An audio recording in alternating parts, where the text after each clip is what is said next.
तो सुबह के सत्र में हम भगवान वामन देव का बलि महाराज के साथ जो बातचीत हो रहा था, तो उन्होंने अंततः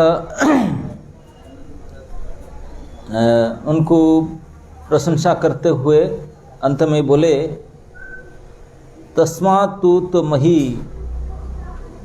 में सद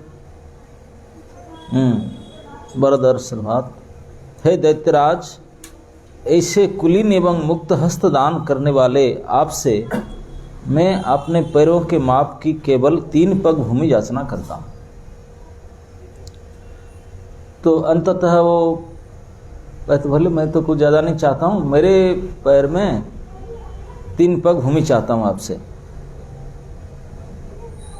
तो और उसको कह करके सभी सुने, आश्चर्य हो, बोले इतनी बोल रहा था, केवल 3 पैर भूमि मांग रहा है।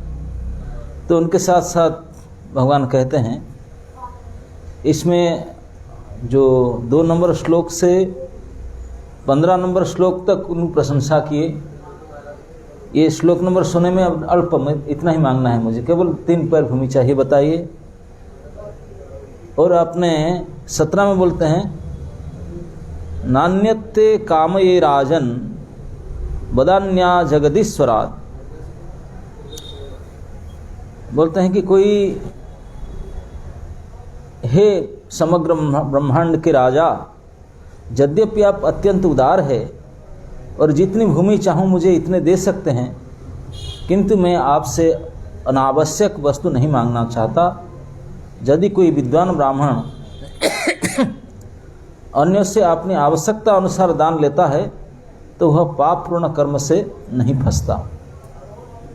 एक सिद्धांत भगवान यहाँ कहते हैं कि दान मांगना, भिक्षा मांगना ये कर्म है, शास्त्र विहित कर्म, लेकिन इस कर्म में भी पाप हो सकता है। भिखारी को भी पाप लग सकता है अगर उसने ज़रूरत से ज़्यादा मांगता है, तो इसमें पाप लगता है। हम यही सुनते थे कि दान जो लेता है भिखारी, उनको क्या लगेगा, जो देने वाले पाप लगता है, वो कैसा यूज करता है धन को, क्या करते हैं ना, नहीं। लेकिन भगवान यहाँ कहते हैं जो भिखारी को भी पाप लगेगा अगर वो ज़रूरत से ज़्यादा मांगता है, ये बात कहते हैं। नहीं तो पाप लगेगा उसको, तो पाप से नहीं फंसेगा जब जितना आवश्यक इतना लेता है। इस श्लोक पर प्रभुपाद जी कहते हैं, कोई ब्राह्मण या सन्यासी अन्य से दान मांग सकता है, ये अलाउड है, किंतु यदि वह आवश्यकता से अधिक लेता है तो वह दंडनीय है। कोई भी व्यक्ति आवश्यकता से अधिक भगवान की संपत्ति का उपयोग नहीं कर सकता। भगवान वामनदेव प्रत्यक्षतः बलि महाराज को इंगित कर रहे थे, ये कह करके बोलते, तुम ही तेरा जरूरत से ज़्यादा रखा है। तेरा पता लोग दिया गया था, तो फिर यहाँ आकर क्यों चढ़ाओ क्या? उसको इंगित कर रहे थे। ये आगे से आवश्यकता से अधिक भूमि रखा है। भौतिक जगत में सारे क्लेश अपव्यय के कारण है। पापा जी कहते हैं भौतिक संसार में जितने क्लेश है, मतलब जितने कष्ट हैं, समस्या हैं, उसका कारण क्या है? अपव्यय, बेकार के फालतू खर्चा। और मनुष्य अंधाधुन धन कमाता है, धन कमाने में कोई कसर नहीं छोड़ता, और इसका वह अपव्यय भी करता है। खर्चा तो पता नहीं, बेकार का खर्चा, फालतू खर्चा करता है।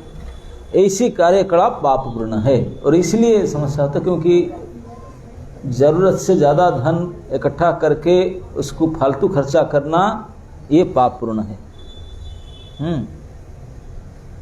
तो सारे जीव भगवान की संतान होने के कारण अपने परम पिता की संपत्ति का उपयोग करने में सभी अधिकारी हैं, किंतु कोई आवश्यकता से अधिक नहीं लेना चाहिए। इस सिद्धांत का पालन ब्राह्मण या सन्यासी को विशेष रूप से करना चाहिए, क्योंकि अन्यों के बल पर जीते हैं। ब्राह्मण या सन्यासी अपना कमाई तो करते नहीं, धंधा पानी, दूसरे से ले करके जीते हैं, दूसरे के बल पर पलते हैं, तो इसलिए उनको ये गलती नहीं करना चाहिए।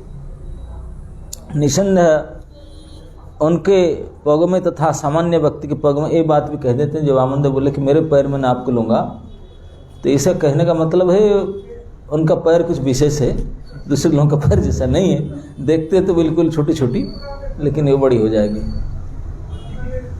तो इसी बात को सुन करके बलि महाराज को बड़ा बुरा लगा। तो महाराज बलि बड़ी सभा में राजा है, सम्राट त्रिलोकाधिपति, उन्होंने कहा, अहो ब्राह्मण दायाद वचस्ते वृद्ध सम्मता तंग बालो बालिशमति स्वार्थं प्रत्यबुधो जथा। अबुधो जथा, आप तो हे ब्राह्मण दायाद, हे ब्राह्मण की पुत्र, वाचस्ते वृद्ध सम्मता, बात तो बड़ी पके हुए बहुत वृद्ध पंडित के समान बातें तो करते हो, लेकिन त्वं बालो बालिशमति, बुद्धि तुम्हारे पक्के नहीं, एक अच्छे है, कच्चे बुद्धि है, बालक जैसा दिखता है, छोटे उम्र, कद भी छोटा है, बुद्धि भी छोटा ही है। तुम्हारे स्वार्थ के प्रति तुम्हारा ध्यान नहीं, अबुध हो, तुझे अपना स्वार्थ के पूरा करना नहीं आता, इमैच्योर्ड हो तुम्हें, ऐसे बताते। बलि महाराज ने कहा, हे ब्राह्मण पुत्र, तुम्हारे उपदेश विद्वान वयोवृद्ध पुरुष जैसे तो है, लेकिन अभी तुम बालक हो और तुम्हारी बुद्धि भी अल्प है, अतः तुम्हें अपने हित की पूरा ज्ञान नहीं है। कैसे तरह हित होगा ज्ञान नहीं है। प्रभुपाद जी कहते हैं कि भगवान संपूर्ण रूपेण सब प्रकार से परिपूर्ण है। उनको भोक्तारं यज्ञ तपसाम सर्वलोक महेश्वरम, ये तो सर्वलोक के महान ईश्वर है, उनको उनसे मांग कर लेकर लेना क्या जरूरत है, उनको कोई जमीन का जरूरत नहीं था। अब बलि महाराज के पास वामन देव आए, आप ना किसी काम के लिए नहीं आए थे, आपने सार्थक, उनका कोई जरूरत नहीं था उनको। किस लिए आए? क्योंकि भक्त वत्सल है, भक्तों को इच्छा पूरी करने के लिए, उनकी हेल्प करने के लिए आते हैं, उनके काम करने के लिए आते हैं। प्रभुपाद जी ने कहते हैं कि जो प्रगत भक्त होते हैं वो भगवान के लिए अपना निजी स्वार्थी को बलि चढ़ा देते हैं, सब कुछ चढ़ाते हैं भगवत सेवा के लिए, बोले उसके बदले में भगवान भी भक्तों के लिए कुछ भी करने के लिए तैयार हो जाते हैं। तो इसलिए भी देवताओं के सुरक्षा के लिए भीख मांगने के लिए तैयार हो गए, आ ही गए, भिखारी बन करके आ गए, बिल्कुल जो कहते हैं पक्का भिखारी, प्रोफेशनल भिखारी, प्रोफेशनल वगैरह बन करके आए, पूरा ड्रेस कोड, वेल कोड, सब टकिंग से सब व्यवहार ऐसे करके आ रहे हैं। मांग बचो भी समाराध्य लोकान एकम ईश्वरम पदत्रयं पुनीते यो। मैं तुम्हें समुच्चा द्वीप दे सकता हूं। एक द्वीप में 9 आइलैंड होता है, जैसे जम्बूद्वीप है ना, जम्बूद्वीप में 9 वर्ष होता है, जिसमें भारतवर्ष एक है। अब हम भारतवर्ष में तो नहीं, भारतवर्ष में कोई एक स्टेट में कहीं किनारे कोई कॉलोनी में बैठे हैं, फिर हम क्या सोचते हैं।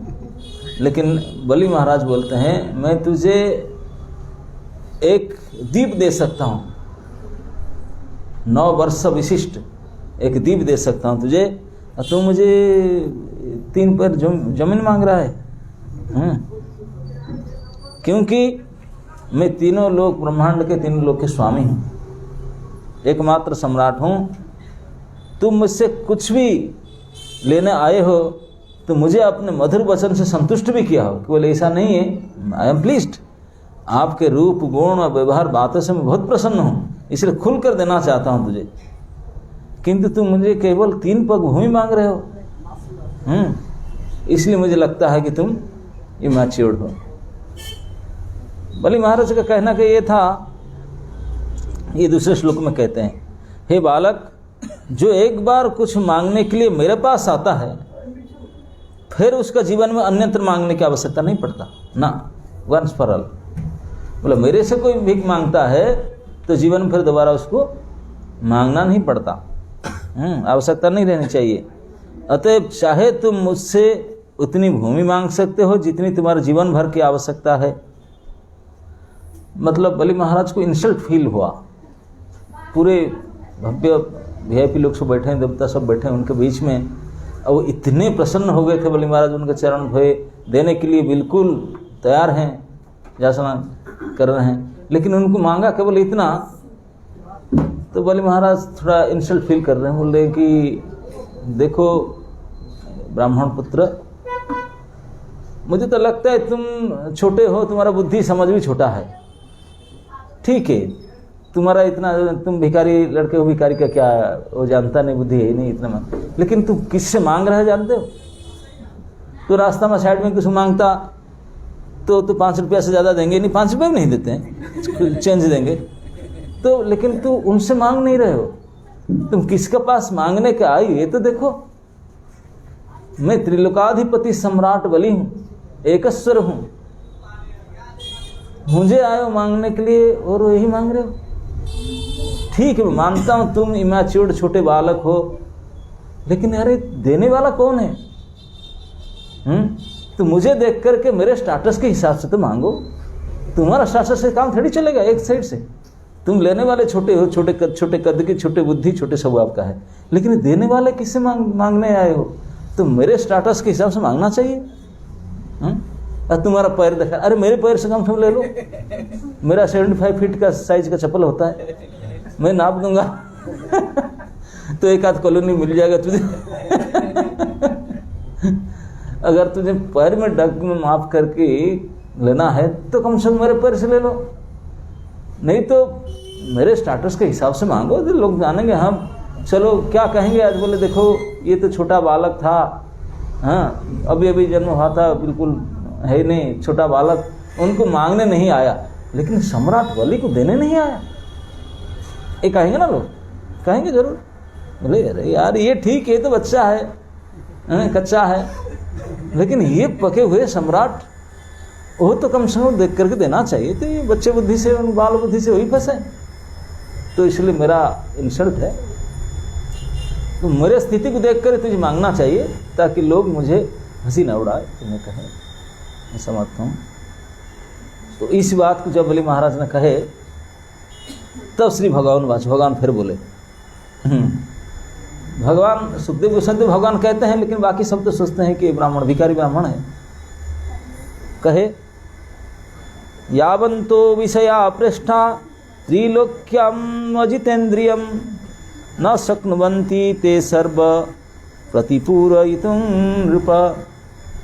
भगवान ने कहा, हे राजा, जिस मनुष्य की इंद्रिया बस में नहीं है, जो अजितेंद्रिय है, जो इंद्रिय को बस में नहीं कर पाया, उसे तीनों लोक में इंद्रियों को तृप्त करने के लिए जो कुछ भी है दे दो तो संतुष्ट नहीं हो सकता। बोले जिसका इंद्रिय अपना बस में नहीं है, पूरा 3 लोक, तो 3 लोक का मालिक हो ना, पूरा 3 लोक भी दे दो, एक द्वीप क्या, पूरा 3 लोक भी उसको दे दो, तभी भी संतुष्ट नहीं होगा, तभी संतुष्ट नहीं होगा।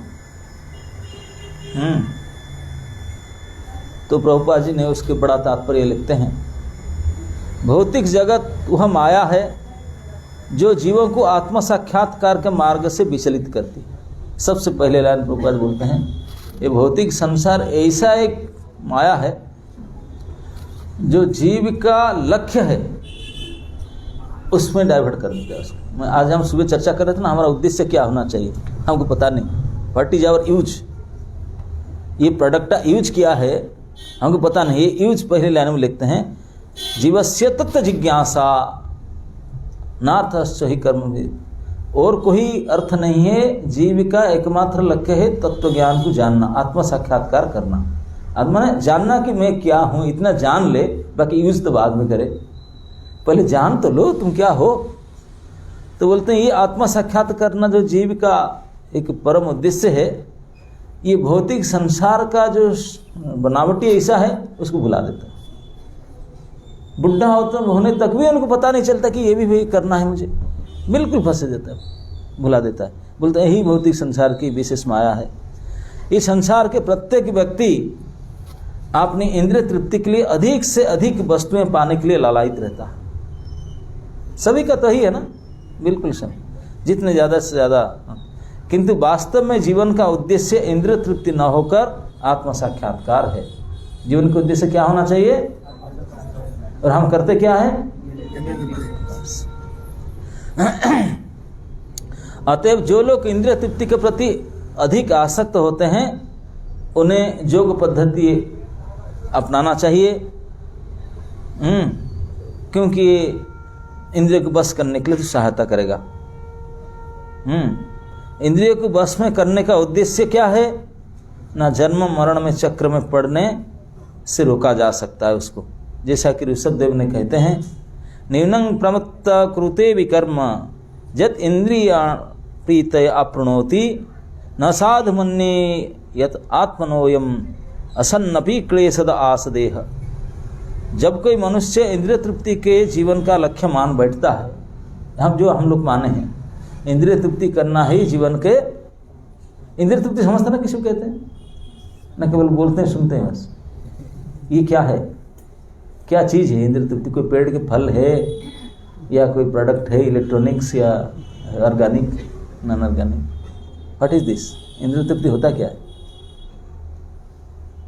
इसमें सांसारिक वस्तुओं के उपभोग करना, उनके प्रति आकर्षण और उनको लेके आनंद प्राप्त करना। तो इंद्रिय तृप्ति क्यों कहते हैं उसको? सेंसेस उससे ना, हाँ, इंद्रियों के द्वारा जो तृप्त होते, इंद्रिय को तृप्त करने के लिए जो उपाय है उसको तृप्ति जानते ना, प्रसन्न करना, इंद्रियों को सैटिस्फाई करना, सेंस ग्रेटिफिकेशन कहते हैं उसको। इंद्रिय को तृप्त करना। इंद्रिय क्या क्या है हमारे? ऊपर नीचे 10 फीट है, ऊपर उसको कंट्रोल मन है। तो आंख अपना हिसाब से देखना चाहता है, अच्छे कान, सब अपना अपना सब्जेक्ट में लगे हुए हैं, तो इसी को अपना अपना विषय को देना, इसी बोलते हैं इंद्रिय तृप्ति। तो इसी में सब लगे हुए हैं। खाने के लिए भी आइटम मेन्यू भी बढ़िया होना चाहिए, पहनने के लिए ड्रेस भी बढ़िया होना चाहिए, रहने के लिए भी मकान बढ़िया होना चाहिए, सब कुछ यही सब इंद्रिय तृप्ति कहते हैं। तो ऋषभदेव महाराज का कहना है, जब कोई मनुष्य इंद्रिय तृप्ति को जीवन के लक्ष्य मानता है, सब तरह से बढ़िया ये सब एंजॉय करना है, तो वह निश्चित रूप से भौतिक जीवन के पीछे पागल है। कहते हैं क्या वो तो पागल है।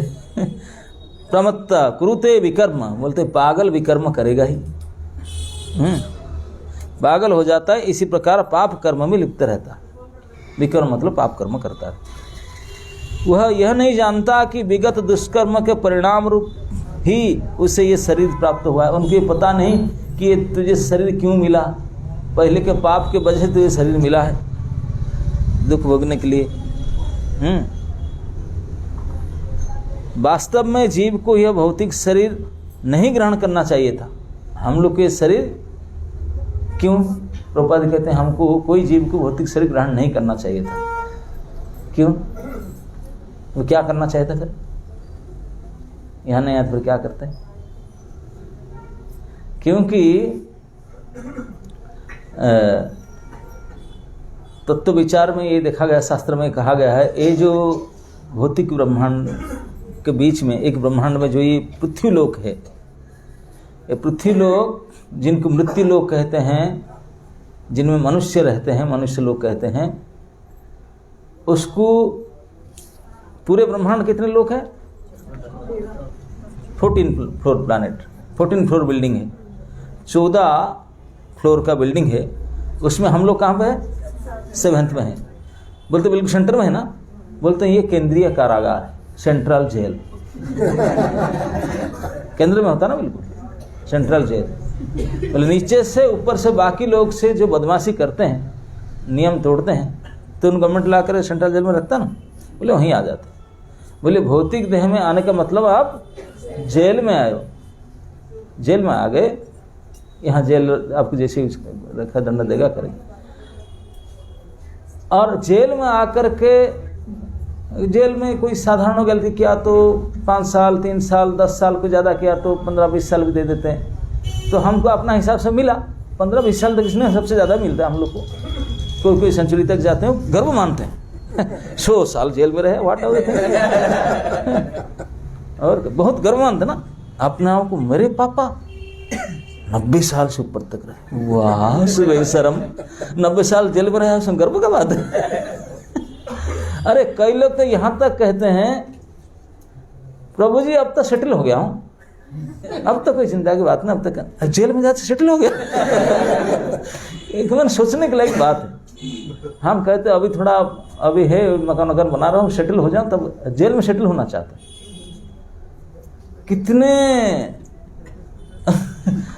बुद्धिहीन बात है ना। नहीं, कोई जेल में कैदी जाकर बोला कि मैं अभी सेटल हो गया, मैं अभी बस सही ठीक ठाक हूँ अभी। तो इस प्रकार के भाषण हम लोग करते हैं। तो इसी को कहते हैं कि वो सब पागल है हम लोग।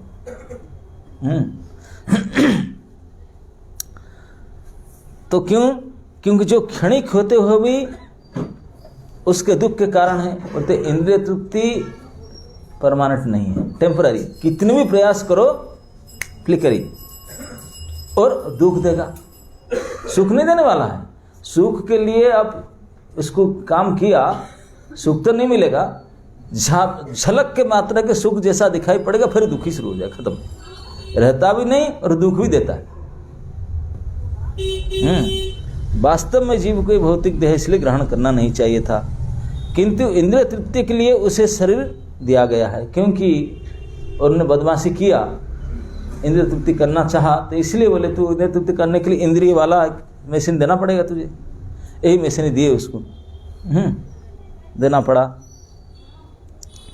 अतएव मेरे विचार से किसी भी बुद्धिमान व्यक्ति के लिए यह उपयुक्त नहीं होगा कि पुनः इंद्रिय तृप्ति कार्य में लिप्त हो।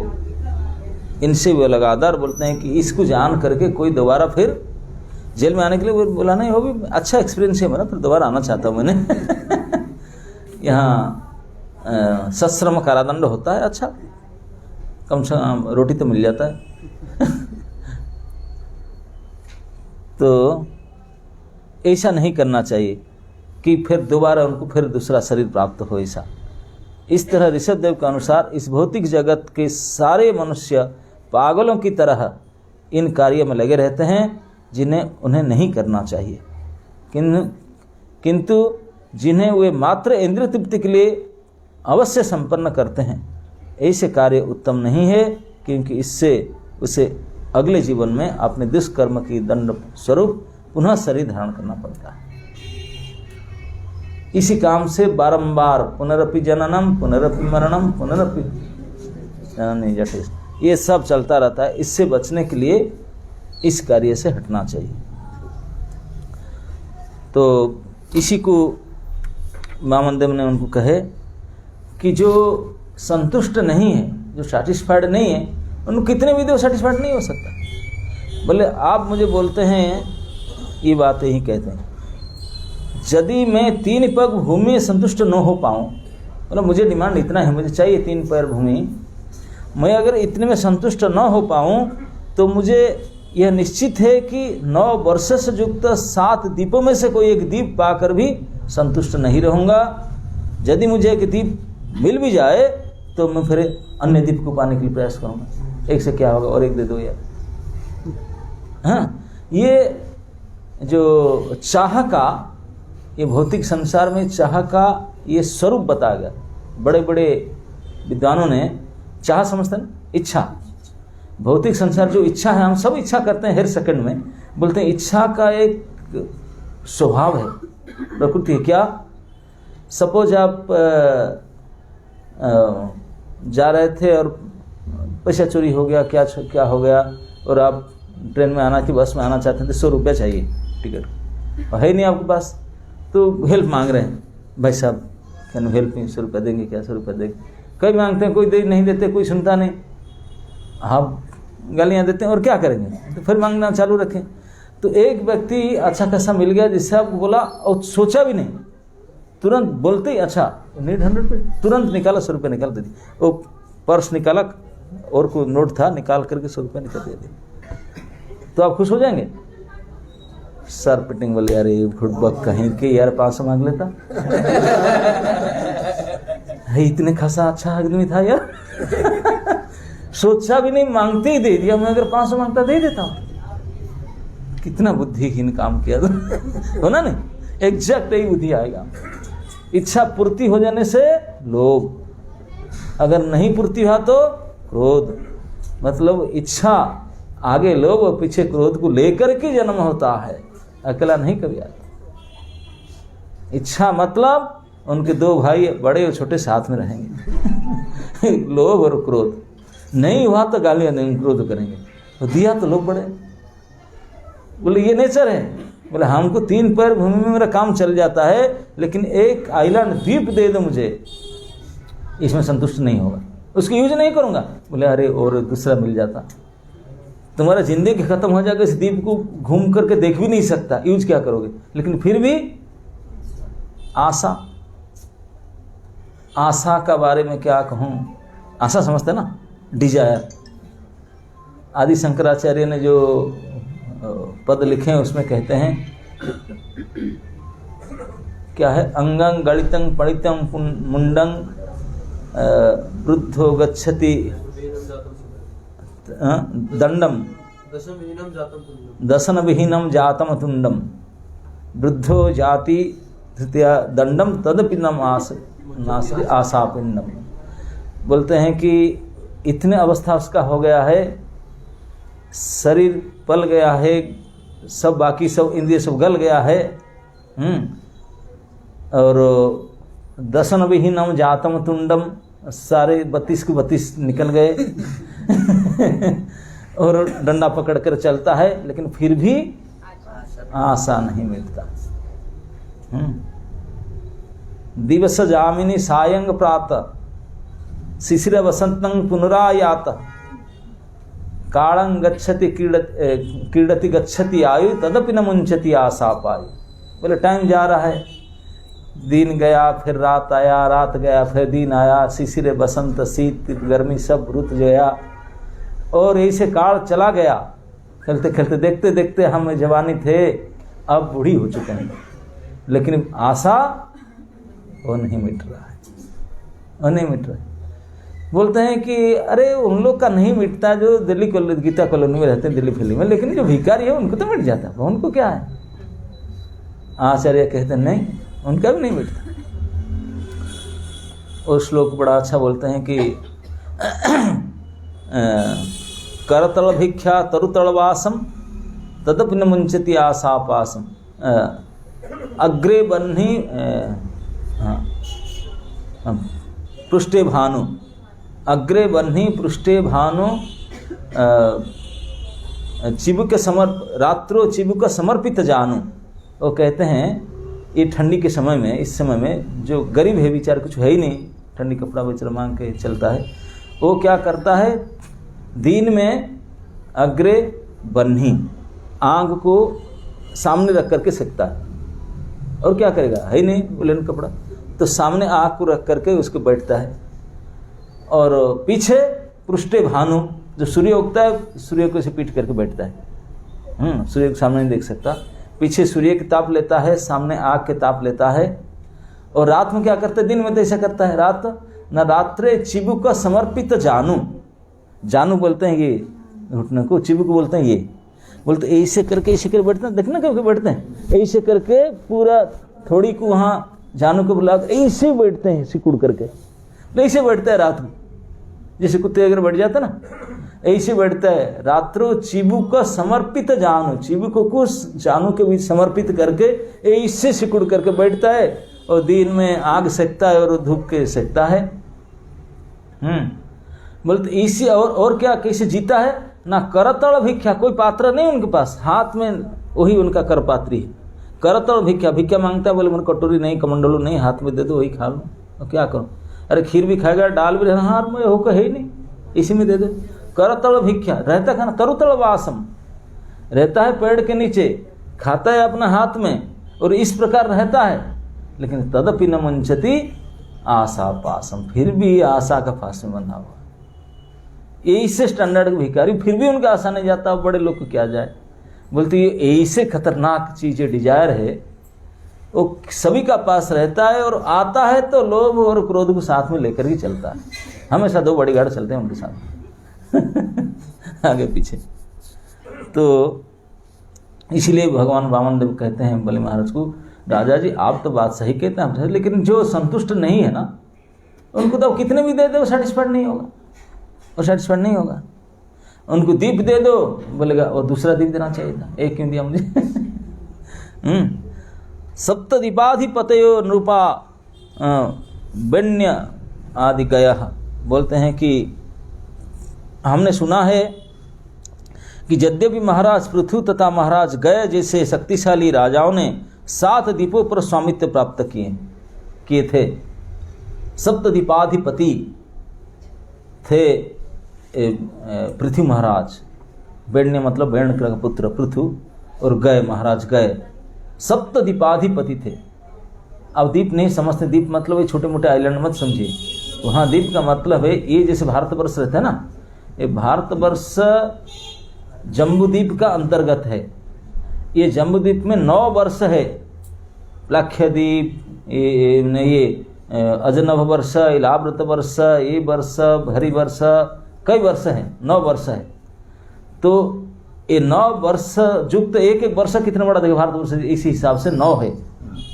तो ये एक द्वीप का है, तो फिर अलग अलग द्वीप है, पूरे 7 द्वीप, और सप्तद्वीप के जो राजा बनते हैं ऐसे थे पृथु महाराज सप्तदीपाधिपति, गय महाराज सप्तदीपाधिपति। बोले 7 द्वीप के राजा बनकर भी वो संतुष्ट नहीं थे, वो भी संतोष प्राप्त नहीं होते।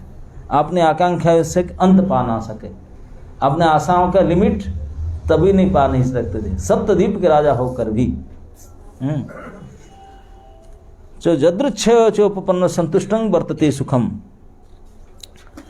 तो बोलते हैं कि महामंद बोले तो मनुष्य को अपने प्रारब्ध से जो कुछ मिलता है अगर उससे संतुष्ट रहना चाहिए, क्योंकि असंतोष से कभी भी सुख प्राप्त नहीं हो सकता।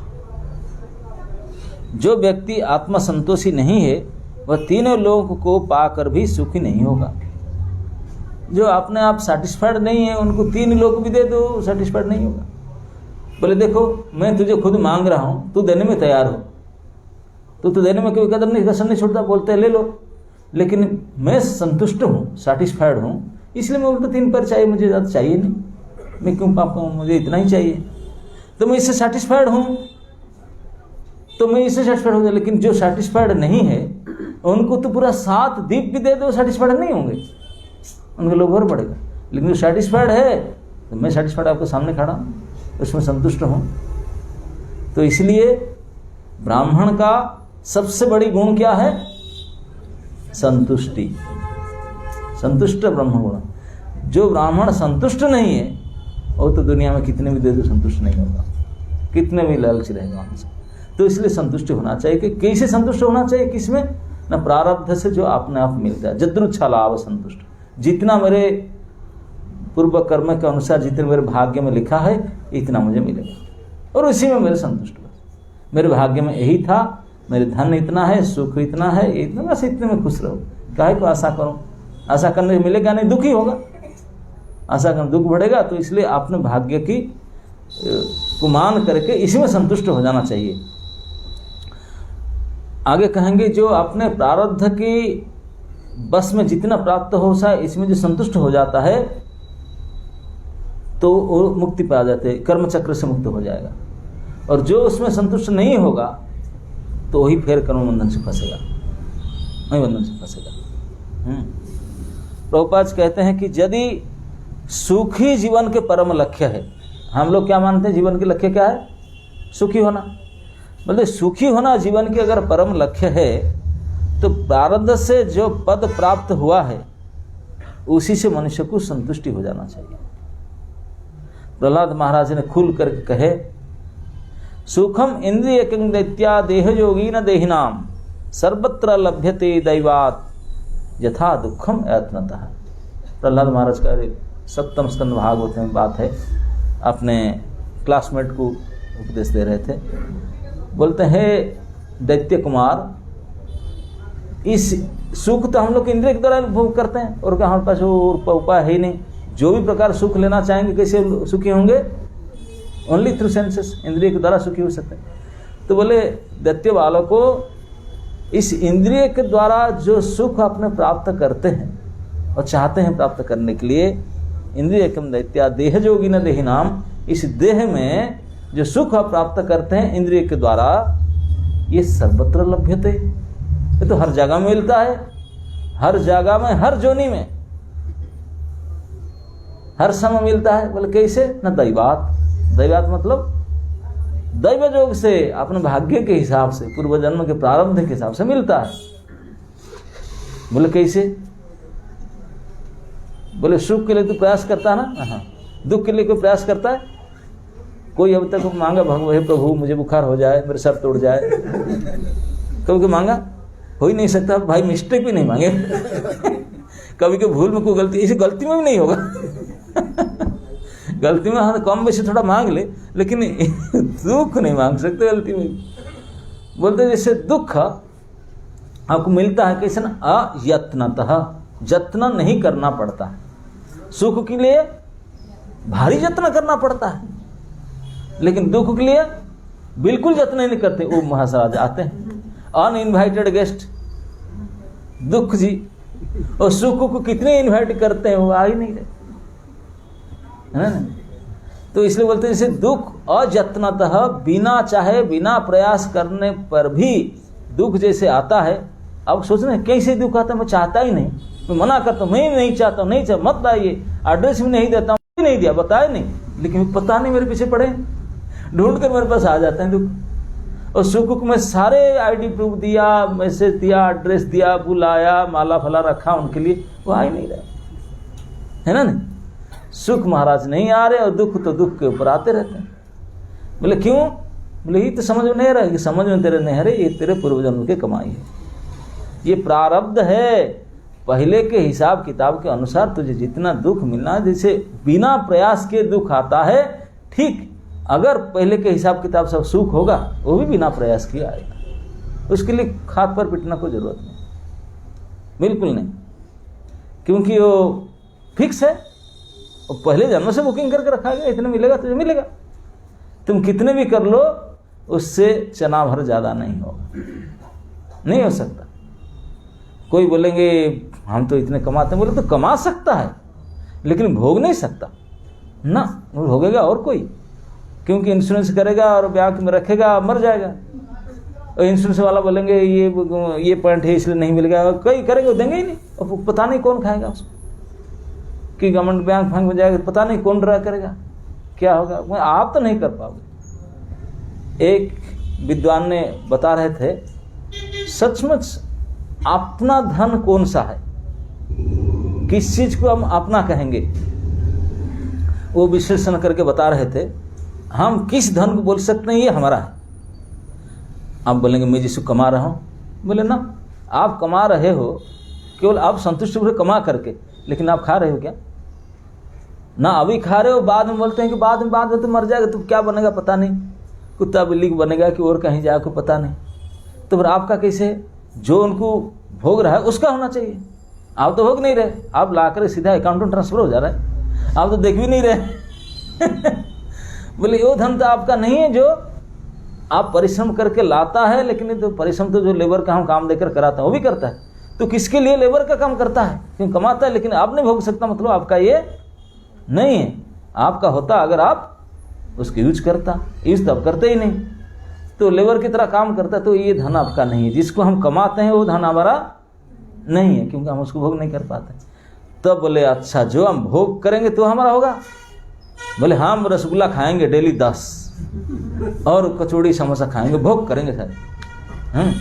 बोले वो भी तेरा नहीं। बोले क्यों? बोले वो शरीर खाता है, शरीर बीमार हो जाएगा, उसे खर्चा करेगा। बोले शरीर आप है ही नहीं।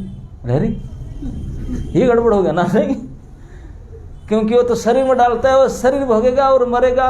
वो उसको बिल्ली कुत्ता सियार खाएंगे, बोले मोटा तगड़ा शरीर है हमारा, 1 महीना चलेगा, वो खाएंगे। बोले उनका भोग है, बोले आपका नहीं है। आप जितना माल मसला शरीर में डालोगे उनके फिस्ट होगा, है ना, नहीं तो आपका नहीं हो। बोला अरे खाने पर भी मेरा भी धन नहीं ना, कमाने से नहीं होता है, भोगने से भी नहीं होता, क्योंकि भोग जिस करते शरीर में, वो शरीर दूसरे का भोजन होगा, तो आपका नहीं है। तो फिर मेरा कौन होगा? बोला अगर मैं संपत्ति खरीदी एफडी फेडी में रख दूं, किसमें? बोले ये भी तेरा नहीं है, क्योंकि और को किसी ने उसकी यूज करेगा, वो भी तेरा नहीं है। तो फिर क्या है हमारा? कौन सा धन हमारा है? जो कमाते नहीं है, जो रखते नहीं है, जो खाते भी नहीं है, जो खर्च करते वो भी नहीं है, क्यों खर्च किसके लिए करता है? शरीर के लिए या संबंधी के लिए, वो तो उनके लिए, आपका तो ही नहीं है। तो आपका धन कितना है, कौन सा आप कह सकते मेरा है? तो वे पूरा रिसर्च करके बोले केवल इसी धन को आप अपना कह सकते हैं, आपका नाम से रसीद कट सकता है जिसको आप अपना हाथ से दान दिए। अगर पॉकेट से 10 रुपया निकाल कर दिया, रसीद कटा, आपका नाम कटेगा दाना दाता के रूप में। बोले ये आपका ही है, जितना आपने दिया दान। बोले वो भी दान देने का रहस्य क्या बताते हैं? अगर आपने दिया दाएं हाथ से, अगर बाएं हाथ को पता चल गया तो वो भी गया, वो भी आपका नहीं होगा, वो भी उड़ गया। क्यों? बोला पता चल गया, आप खुशी हो गया ना, तो खुशी हमारा खत्म हो गया। कोई लोग आते हैं, वो बड़ी राशि दिया तो उनको माला पहना दिए, एक 10 रुपया वाला, और ताली बजा दी, बोले हो गया, 10 रुपया में लेन देन हो गया कंप्लीट। बोले फिर, बोले वो भी आपका नहीं होगा। बोले आपका होगा जब आपके साथ रहेगा, मरने के बाद भी आपके साथ किराया बनकर जाएगा जहां जाएगा तब। बोले वो कैसे? बोला अगर तो इस हाथ में दिया तो इस हाथ को पता नहीं चलना चाहिए, तब आपके बनकर रहेगा वो, और आपके साथ जाएगा उसके कमाई। अगर पता चल गया तो खुश हो गया, तो वो ही खत्म हो गया, और नहीं रहेगा, फिर खत्म हो गया। तो केवल जो गुप्त दान है, केवल आपके अलावा कोई नहीं जानता, लेकिन आपने दान दिए, किसी की मदद की, बोले ये आपका कहलाएगा। वो बाकी लोग भी कहेंगे वो नहीं का है, वो कहेगा आपका नाम दर्ज होगा और ऊपर तक जाएगा, कम से कम यह लोग से परलोक तक ले जाएगा ये आपका धन। बोला वो परलोक तक जाएगा, वहाँ भी वो चले होंगे, करेंसी दूसरा है वहाँ, ये करेंसी वहाँ चलेगा नहीं, पर फिर ना फिर भी यूजलेस हो जाएगा। अब खुद दान भी दिया, हाँ यहाँ से जाने के लिए भौतिक ब्रह्मांड से ऊपर तक उठा लेके जाएगा, उसके बाद में करेंसी चलेगा नहीं। फिर धन क्या? पायो जी मैंने राम रतन धन पायो, पायो जी मैंने राम रतन धन पायो। ओ कही मीरा जी ने, बोले यही धन है, ये रत्न है, धन ही नहीं रत्न धन है। अरे रत्न है, चोरी चोरी, बोले ऐसी चोरी को कर ही नहीं सकते। कोई चोर चोरी करेगा तो चोरी नहीं रहेगा, वो साधु बन जाएगा। ये धन ऐसा है, कोई चोरी करे तो वो साधु बन जाए। अगर उसको लूट ले, बोला धन बढ़ जाएगा। ये धन का ऐसे अद्भुत स्वभाव है, जितने बांटोगे इतने बढ़ेगा। और उसको रखने के कोई तिजोरी गडरेज अलमीरा कुछ नहीं चाहिए, बैंक में अकाउंट खोलना ही नहीं चाहिए। गवर्नमेंट क्या लेगा? टैक्स। कोई ले भी टैक्स फैक्स कुछ नहीं चलता उसको पर। ये ऐसा धन है, कोई टैक्स नहीं लगा सकता, कोई छीन नहीं सकता, कोई ले नहीं सकता, मांगे तो दो तो बढ़ेगा, ना सड़ सकता, ना कोई कुछ नहीं होता, चलो कुछ नहीं। बोले ऐसा धन है। और उस धन को पाने के लिए ना कोई परिश्रम करना पड़ता, ना बुद्धि लगाना पड़ता, investment no labour nothing, no चालाकी, कुछ नहीं करना पड़ता, केवल थोड़ा जीवा हिलाना पड़ता है। तो जीवा हिलाने के लिए तो कितनी बार हम करते हैं। ये रत्न इसमें मिल सकता है, ये धन। ये धन जो है फिर अविनाशी, ये करेंसी सब जगह चलता है। चाहे किसी भी लोक में जाओ, वैकुंठ तक जाओ, ये करेंसी सब जगह चलता है, ऑल अप्रूव्ड करेंसी। जैसे यूएस डॉलर है, किसी भी कंट्री में जाओ चलता है। हमारे इंडियन करेंसी चलेगा नहीं, लेकिन डॉलर लेके जाओ सब मानेंगे ना, नहीं? हाँ। तो इस प्रकार ये जो करेंसी है, ये धन आप इंटरप्लानेटरी कहीं भी चले जाओ, किसी लोक में चले, सब जगह में चलता है ये धन। और उसके लेने के लिए कोई पर्स में कोई डेबिट कार्ड क्रेडिट कार्ड कुछ करो, ट्रांसफर करो, ये करो, कुछ जरूरत नहीं। कोई नहीं पूछेगा ही नहीं, पूछेंगे जो पूछेंगे फिर उनका भी उनके पास माल आ जाएगा। बोले ये रत्न धन है। तो इसलिए अपना धन क्या है अब पता चल गया ना हम लोग। हाँ, तो इसलिए ये संसार में जितने लोग तथाकथित सुख प्राप्त करने के लिए आप बुद्धि वृत्ति इंद्रिया को पूरी तरह से लगा रखे हैं, ये सारे कोरे पागल हैं। उनको पता नहीं है कैसे यूज करना चाहिए, क्या करना चाहिए। तो क्या करना चाहिए? तो तपो दिव्यम पुत्र काजेन सत्वम, बोली तपस्या करना चाहिए। तपस्या हम करने लायक कर नहीं सकते, इसलिए इस युग के सबसे सरल सहज सुगम साधन हरे कृष्ण कृष्ण कृष्ण हरे हरे, हरे राम बस रेडीमेड धन आ गया। तो आगे कहते हैं, ये भौतिक जीवन काम इच्छा की पूर्ति एवं अधिक धन पाने की इच्छा में असंतोष उत्पन्न करता है। ये भौतिक जीवन जो है दो ही चीज है, भोग इच्छा और अधिक धन पाने की इच्छा। धन और भोग, मैं और ज़्यादा कमाऊं और ज़्यादा भोगूं, यही दो हमारा प्रोजेक्ट रहता है सभी का। और यही दोनों ही असंतुष्टि पैदा करता है, कंपटीशन रहता है। मैं भोग नहीं पाता हूँ ज़्यादा, कमा नहीं पाता हूँ ज़्यादा, मर गए, उसी में असंतुष्ट होते हैं, असंतुष्ट उत्पन्न करता है। बारंबार जन्म और मृत्यु इस संसार में इसी की वजह से आना पड़ता है। और इसी जन्म मृत्यु के जो भौतिक संसार के आने का कारण यही है, क्या? ये भोग, धन प्राप्ति की इच्छा और भोग इच्छा, यही दोनों के कारण बारंबार हमको इस जेल में आना पड़ता है। लेकिन प्रारब्धक बस जो हमको प्राप्त होता है, हमारे भाग्य के अनुसार जो हमको मिला, अगर हम इसी सेटिस्फाइड हो जाएं और आशा ना करें, बोले छुट्टी, फिर नहीं आना पड़ेगा, फिर इस संसार में आना नहीं पड़ेगा। प्रारब्ध के हिसाब से बस होने वाला, संतुष्ट होने वाला मनुष्य इस भौतिक जगत से मुक्त हो जाते हैं, फिर बंधन को प्राप्त नहीं होता। तो इसलिए जदृच्छा लाभ संतुष्टस्य तेजो विप्रस्य वर्धते। भगवान कहते हैं कि देखो, कोई विप्र, कोई ब्राह्मण जदृच्छा लाभ संतुष्ट, जितना मिला इतने में संतुष्ट रहे।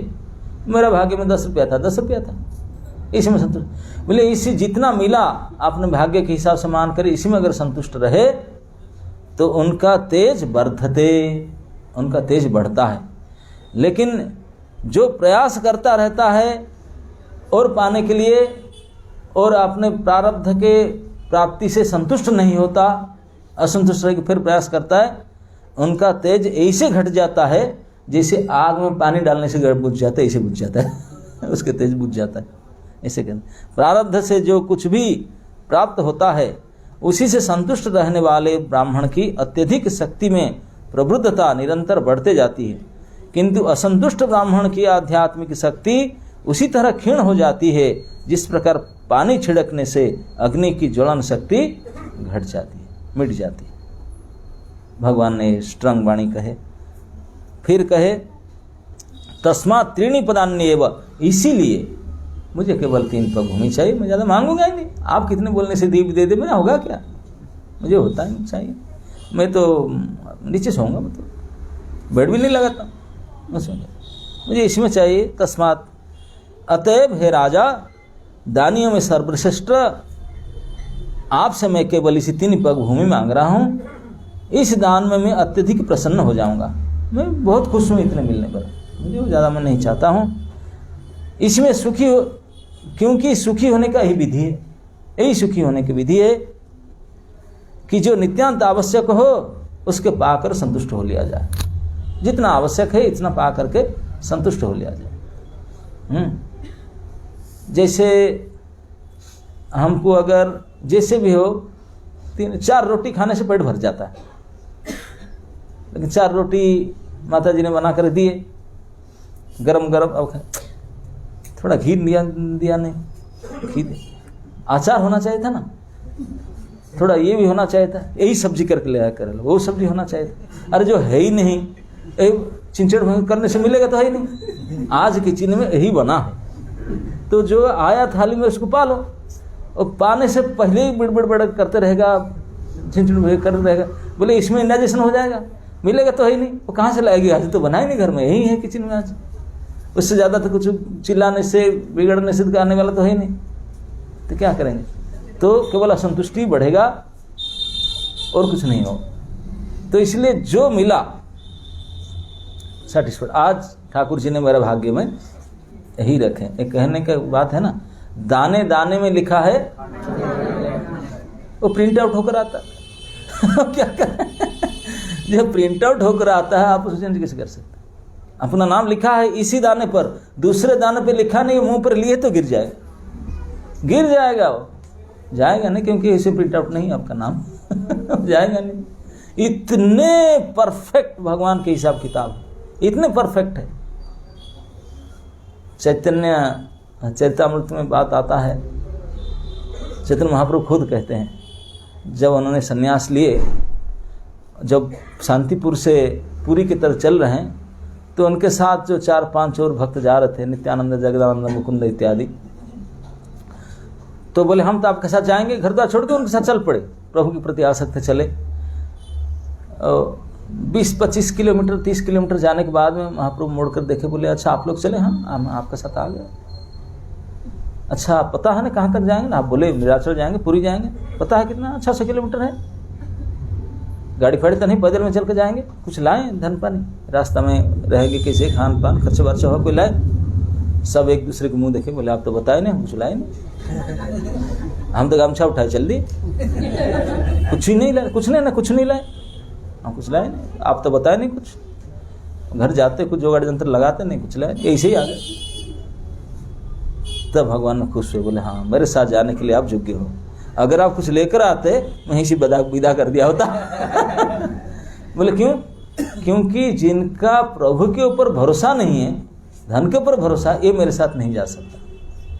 बोले हम हरि भरोसा में चलते हैं, जो हमारे प्रारब्ध में है, हमारे प्रारब्ध से वो हरि व्यवस्था करके देगा ही देगा, उसको कोई रोक नहीं सकता, और जो नहीं है उसको तो हो ही नहीं सकता। बोले कैसे? तो महाप्रभु ने एक कहानी बता रहे हैं। वो एक राज्य में एक राजकुमार था, राजा था, उसका बेटा था, बड़े राज साहब में चलता था। तो उनका फ्रेंड बहुत सारे उनके मित्र थे। तो एक बार उसने कहा कि एक बार पिकनिक में जाते हैं। पिकनिक में जाने के लिए डिसाइड किए। पिकनिक में जब मीटिंग होता ना, 2 ही मीटिंग होता, मेनू एंड वेन्यू होता ना। आप लोग कहते हैं टूर, क्या क्या बनेगा और कहाँ होगा, कहाँ खाएंगे और क्या है, और क्या क्या खाएंगे। मीटिंग हुआ, भाई ये बनाएंगे, ये करेंगे, ठंडी के सीजन है, ये बनेगा, ये बनेगा, जैसे उनका मनपसंद से मेनू बनाए। वेन्यू तो डिसाइड करेंगे। आप जानते हैं ना, पिकनिक कोई सादा जगह में जब गाड़ी फटी जाता है वहाँ नहीं जाएंगे, कोई पहाड़ कर चोटी पर, कहीं झाड़ी जंगल झरना हो, इसी को सिलेक्ट करते हैं ना, पिकनिक स्पॉट इसी को बोलते हैं। तो ऐसा कोई पहाड़ी की झाड़ी में कोई सिलेक्ट किए। तो फिर थर्ड मीटिंग में चंदा हुआ, ये भाई तू इतना देगा, तू इतना देगा, तू इतने देगा, कंट्रीब्यूशन किए करके फिर सामान खरीद करके लोड करके लेकर गए। वहाँ तो गाड़ी नहीं जा पाएगा, जहाँ पिकनिक स्पॉट है गाड़ी जाएगा नहीं। गाड़ी जहाँ तक गया वो बाकी में सब कंधे में ले करके ढो करके परिश्रम पसीना उठे, पहाड़ की चोटी में यहाँ लेकर गए। अब पिकनिक में होता क्या है, आप लोग कभी पिकनिक किए होंगे ना, स्टूडेंट का अभी नहीं करते हैं, पहले तो किए होंगे ना। पिकनिक में क्या होता है? इवेंट्स, 3 इवेंट्स होता है, नाचना, गाना और खाना, है नहीं? चौथा कुछ होता है नहीं? तो वही करना था। तो रिकॉर्ड लगा दिए, म्यूजिक देखो ना, ग्रामफोन रिकॉर्ड चला दिए, पूरा फिल्म गाना चल रहा। और जो कुक लेकर गए थे हायर, वो अपने बढ़िया A ग्रेड का कुक अपने सब सामान दे दिए, बना दे रहा। और वो बैठ करके मेरी मेकिंग कर रहे थे अपना। इतने में राजकुमार, उनके मंत्री के लड़के सब बैठे थे, उसे बातचीत करते करते इसका जाम से उनका थोड़ा जुक्ति तर्क होने लगा किसी पॉइंट पर। नहीं ऐसा नहीं, अरे ऐसा है, अरे ऐसा नहीं, आपस में छोटी छोटी जुक्ति होते होते राजा लोग रईस होते बड़े बड़े, तो थोड़ा जुक्ति तर्क बढ़ गया तो बिल्कुल गर्मा गर्म हट हो गए। अरे ऐसा नहीं यार, ऐसा नहीं, कैसे नहीं हो सकता ऐसे, तुम क्या अपने आप समझते हो। ऐसे बातचीत हुआ, हट हो गए। हट होकर बोला हम नहीं खाते, हम नहीं खाते। तो बोला आप नहीं, हम भी नहीं खाते। और दोनों मंत्री के बेटा और राजा के बेटा 2 ही मेन लीडर थे। दोनों जरूर उठ गए, हम नहीं खाएंगे। उनके पार्टी में कुछ लोग उनके पार्टी में, कुछ लोग उनके पार्टी में, बोले हम कोई नहीं खाएंगे। इतने परिश्रम करके चांदा इकट्ठा किए थे, मेनू किए थे, कंधे में लोड करके पहाड़ की चोटी पर लेकर गए थे। रेकड़ बजा रहे, बंद करो रेकड़, चल नहीं चलेगा नहीं। तब तक जो खाना पकना वाला सर रेडी हो गया, खाना तो रेडी, हम नहीं खाएंगे, आप तो खा लो, हम भी नहीं खाएंगे। उसको गाली दी, वो बेचारा अपना निकाल कर खाया और चल लिया। तो मैं क्या करूं, मैं तो ऑलरेडी प्रीपेड हूँ। अब दोनों पार्टी खाए नहीं, तो दोबारा वो पूछा, जो लेबर लोग काम करने के लिए गए थे, सर अब खाएंगे नहीं? नहीं हम नहीं खाएंगे, अब जाने के लिए तैयारी की, हम तो नहीं खाएंगे, बेकार हो गया, मूड ऑफ हो गया। तो उन्होंने सारे जो सामग्री बना था बांध के ढो करके नीचे लेकर आए, बोले चलो कहीं बंटवा देंगे, वो क्या करें, वो खाएंगे नहीं, नष्ट होगा क्यों। जो पहाड़ के ऊपर पिकनिक स्पॉट पहाड़ के नीचे कुछ भिखारी बैठे थे, वो स्वप्न में नहीं सोचे थे आज हमको ऐसा माल मिलेगा। वो तो जानते भाई कहीं मिल जाए, सुखा कहीं मिल जाए, नहीं मिलेगा तो कोई बना कर खाएंगे, 2-5 रुपया मिल जाए, कहीं यहाँ कोई जाते नहीं लोग, जितना कोई मिलता नहीं। नीचे मंदिर था, मंदिर के सामने बैठते हैं, उनको स्वप्न में भी नहीं सोचे थे आज ये माल भी मिलेगा। लेकिन गरम गरम बिल्कुल ताज़ा बना है माल सारे उन्हीं को मिला, और जिनके लिए बना वो तो खाए नहीं थे। आप पैदल में आए, पहाड़ के नीचे उतरे, गाड़ी से आकर घर में पहुँचे, रात हो गया, चूहा कूद रहा है पेट में। आकर के पत्नी की बोले कुछ है क्या फ्रिज में, भूख लग रहा है। आप तो गए थे पिकनिक फिस्टिंग के लिए, तो हम लोग ये नहीं था आज कुकिंग, अब क्या करें। जो ऐसे ही पुराना कहीं पड़ा होगा, इसको लेकर काम चलाना पड़ा। देखिए खुद पैसा खर्च करके परिश्रम करके ले करके बनाए, लेकिन क्योंकि प्रिंट आउट नहीं है उनका, और जिनका प्रिंट आउट था उनको मिला, और सोचे नहीं, बोले यही है। दूसरा उदाहरण देते हैं, बोलते हैं कि बिल्कुल मेन चौराहा आपके होता ना, जो हाई रोड होता है, मेन चौराहे पर एक व्यक्ति ने गया था, उनका पर्स गिर गया। दिन में 12-1 बजे उनका पर्स गिर गया। कितने लोग जाते हैं मेन ट्रैफिक है, सभी की नज़र पड़ता है, लेकिन कोई नहीं उठाता। हाँ ठीक है, पता नहीं शायद उनका होगा, गिर गया, वो ले लेंगे, वही तो खड़े हुए कि भीड़ है ना, ये सोचता है शायद उनका हो, ये सोचता है उनका हो, कोई नहीं उठाता, कोई नहीं उठाता। ये दूसरे को तीसरे को से कोई नहीं उठाता। 12 बजे से ले करके और 6 बजे तक उनको पता, 6 बजे उनको, अरे मेरा सब पर्स कहाँ गया, याद करके दौड़ के गया, आज इट इज मिल गया, आज इट इज। इतने भीड़ के अंदर 12 बजे से 6 बजे को मिल गया आज इट, और ला करके गोदरेज अलमीरा खोजा तो मेरा सारे डेबिट कार्ड क्रेडिट कार्ड सब नंबर सब पैसा नगद सब था रखा। और उस दिन यार को चोर आए, उसको बांध करके गोदरेज काट कर निकाल कर लेकर उस सर में बोल रहा, बोले देखो मैं यहाँ फेंक दिया होता तो ना था, यहाँ लाकर रखा तो गया। बोलते हैं जब जो चीज जिस समय से जाना था वो जाएगा, जो नहीं जाना तो नहीं जाएगा। बोले भगवान की व्यवस्था इतने परफेक्ट है, कोई टस से मस नहीं कर सकता। तो इसलिए हम इसे बेकार परिश्रम न करके तत्प्रयास न कर्तव्यम जथा आयु व्यय परम, प्रहलाद महाराज कहते ये प्रयास ये चेष्टा ना करो जिसमें आपका थोड़ी दिन का जिंदगी जो 70-80 साल का है वो बेकार यूज हो जाता है। इसी के चक्कर में 50 साल गवा दिए यार, कुछ नहीं है। जथा आयु व्यय परम, आयु आपको व्यय हो जाता है बेकार की चीज में। ऐसे प्रयास इससे काम मत करो। फिर क्या करना चाहिए, न तो था बिंदे देखे मुकुंद, जिसमें भगवान के चरण प्राप्ति ना हो इस काम को मत करो, जिसमें वो प्राप्ति होता है करो, क्योंकि आपका जीवन का एकमात्र श्रेय वस्तु लक्ष्य वही है। बाकी बोले पेट कैसे भरेगा, बोले मेंटेनेंस का दायित्व जिनका वो भरते हैं, जिनका दायित्व है पालन करने का वो पालन करते हैं। तू भुड़बक मूर्ख क्यों सोचता है तू पालन करो, ऐसे बोलने से थोड़ी होगा। तो पूछते हैं आप पालते हो, आप अपना खान पान जुगाड़ करते ना, और क्या मैं करता हूँ, मैं करती हूँ। बोले तू जब जन्म हुआ था तुझे पता था क्या खाऊंगा, ना तेरे माँ बाप को पता था। बोले जो तुझे भेजा उनको चिंता था, वो एडवांस बुकिंग किए व्यवस्था, माँ के स्तन से दूध किसने व्यवस्था किया, ना माँ को पता है, ना बाप को पता है, ना बच्चा को पता है। बोले जो तभी व्यवस्था करते हैं एडवांस, तो अभी भी नहीं करते हैं क्या, यही प्रमाण है उसका। वो करते हैं, हर समय करते हैं, हर कोई के हर किसी के लिए करते हैं, लेकिन हम मूर्ख हम लोग न सोच करके करता अहम इति मन्यते, मैं ही करता, मने करने से नहीं होगा। बोले तुम करने से तेरे जैसे कितने चले जाए कुछ नहीं होने वाला, फर्क नहीं पड़ेगा। यही सत्य अकाट्य सत्य है। तो इसी को कहते हैं कि जो हमारे प्रारब्ध में लिखा है, सबका प्रारब्ध अपना अपना कमाई अपना है, वो निश्चित रूप से मिलेगा, कोई उसको टस से मस नहीं कर सकते। प्रयास करके फायदा क्या है, जो ऑलरेडी पहले से रखा गया आपके लिए तो है फिर आपके लिए हाथ पर के तो फिर क्या करो ना, जो प्रारब्ध में नहीं है, जो करने से ही होता है उसके लिए करना चाहिए। बोले इंद्रिय दिया गया, कर्म इंद्रिय काम करने के लिए, ना कब पहले से लिखा है ना कुछ चीज पहले से लिखा है, उसके लिए काम मत करो। जो चीज पहले से फिक्स नहीं है इसके लिए कार्य करो, क्योंकि करने से ही होता है। बोले वो क्या है? बोले सुख दुख जन्म मृत्यु लाभ हानि जस अपजस तब लिखा है, लिखा है, उसके लिए प्रयास मत करो। बोले किस लिए प्रयास करो? जीवन का असली श्रेय वस्तु है श्री भगवत भक्ति, इसी के लिए प्रयास करो। भगवत शरणागति होने के लिए प्रयास करो। वो भाग्य में नहीं है, प्रारब्ध में नहीं है, वो करने से होगा, नहीं करने से नहीं होगा। और इसीलिए इंद्रिय दिया गया इसी काम करने के लिए। बाकी काम तो पहले से रिजर्व है, उसको करने का फायदा नहीं। तो केवल इसी काम करने के लिए दिया गया। इसीलिए भगवान कहे कि मैं जदृच्छ लाभ संतुष्ट, मैं पक्के ब्राह्मण हूँ, मैं इतने में संतुष्ट हूँ, मुझे ज़्यादा चाहिए नहीं। मुझे क्यों लालच दिखा रहा है? मैं लालची थोड़ी ना हूँ, मैं चाहिए नहीं। अरे तेरे कुछ बचेगा नहीं, तो लालच मैं 3 पग में जितना ले लूंगा तेरे पास कुछ ही नहीं बचेगा, जीरो बैलेंस। 2 पग में ले लूंगा, 3 पग तो एक्स्ट्रा है।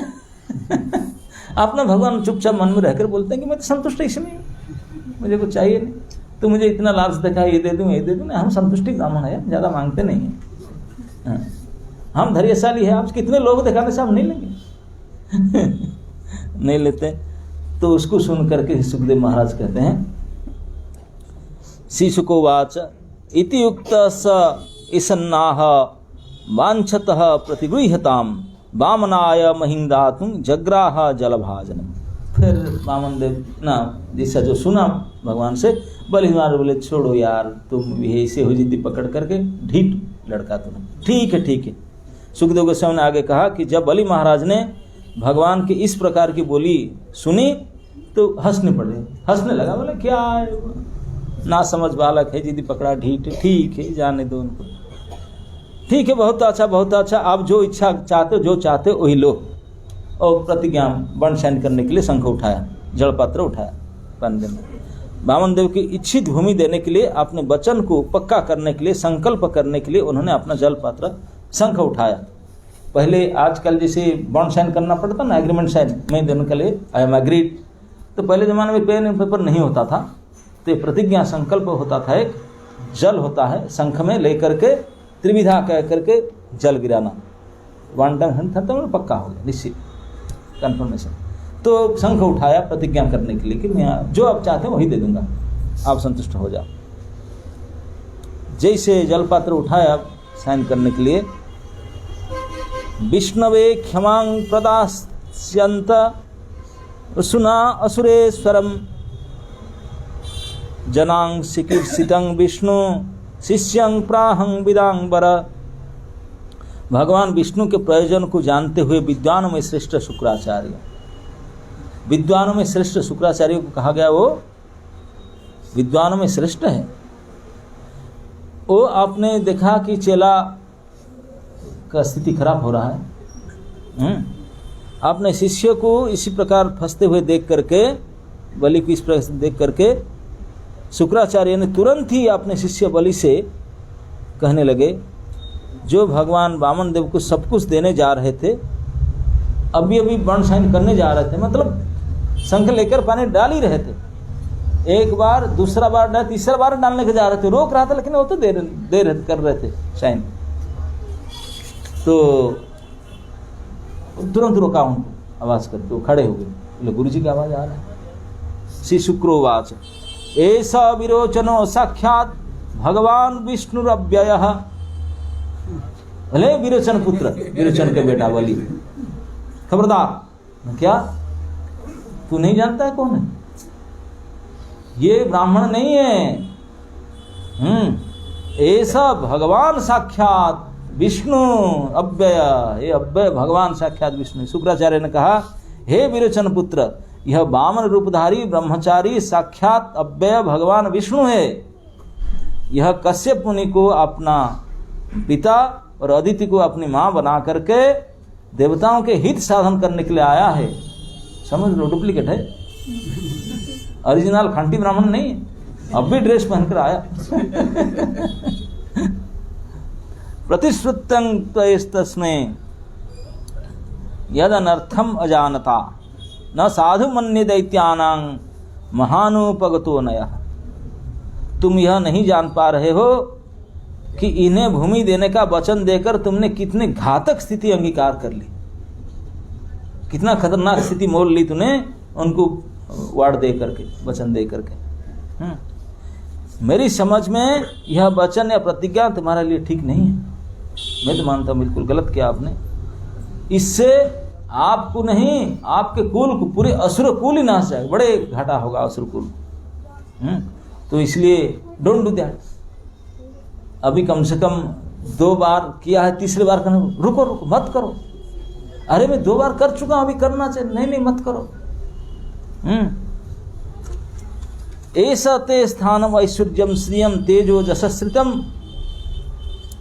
बोलते यह व्यक्ति जो ऊपर से ब्रह्मचारी लग रहा है, अब खोल बोलते हैं, वो तो देख तला है, ऊपर में मैं देख रहा हूं बिल्कुल वो डुप्लीकेट है, ऊपर से लग रहा है ब्रह्मचारी, वास्तव में भगवान हरि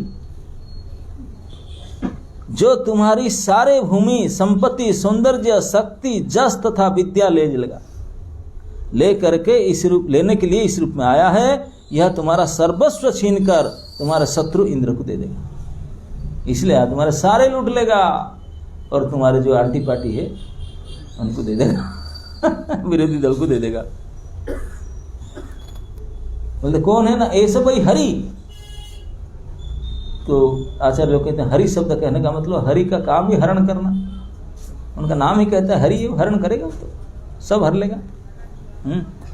छीनने वाले हैं। तो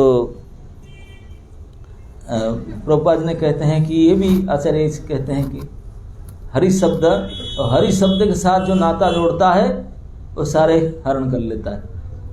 क्या हरण करता है?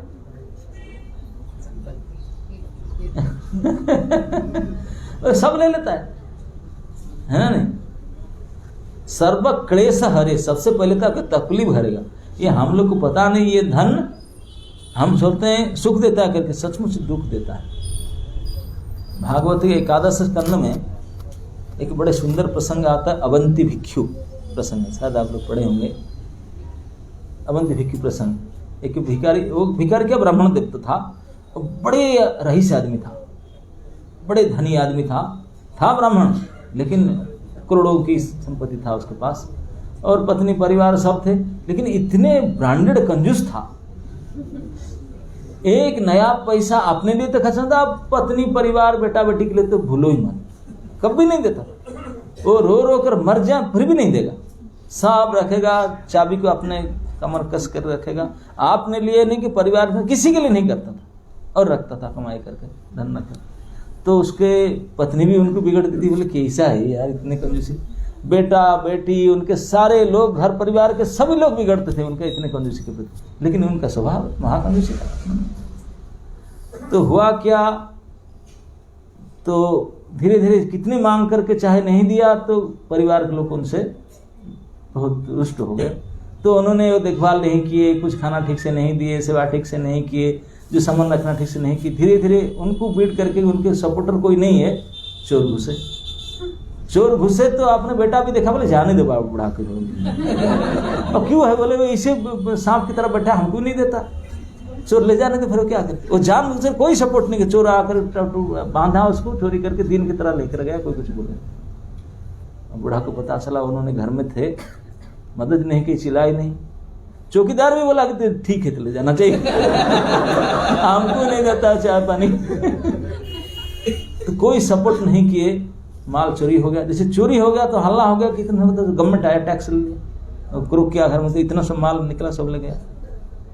अब बचा क्या, अब बाकी जो थे बड़े दुखी हो गया भाड़ में। तो घर वाले जो थे सब अपना अपना जितना हथियार लिए, जो अब इतने भिखारी हो गए, इतने दुख हुआ, इतने जी जान लगा करके कमा करके डेली बैठता था मेरे के पास में, नींद हराम करके जग कर बैठा, सब चला गया।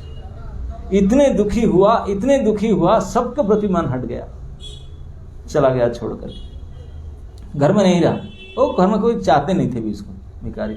ऐसे धन खत्म हो जाने से कोई पूछते नहीं। शंकराचार्य कहते हैं जावत वित्त उपार्जन क्षम, जब तक परिवार में कमाई हो चलता है तभी तक परिवार के लोग अब बढ़िया से बात करते हैं, हाँ जी आप आइए गरम रोटी पाइए, यही से बढ़िया बात करेंगे। जिस दिन रिटायरमेंट लिया ट्रीटमेंट अलग हो जाएगा, ट्रीटमेंट अलग प्रोसेस चलेगा।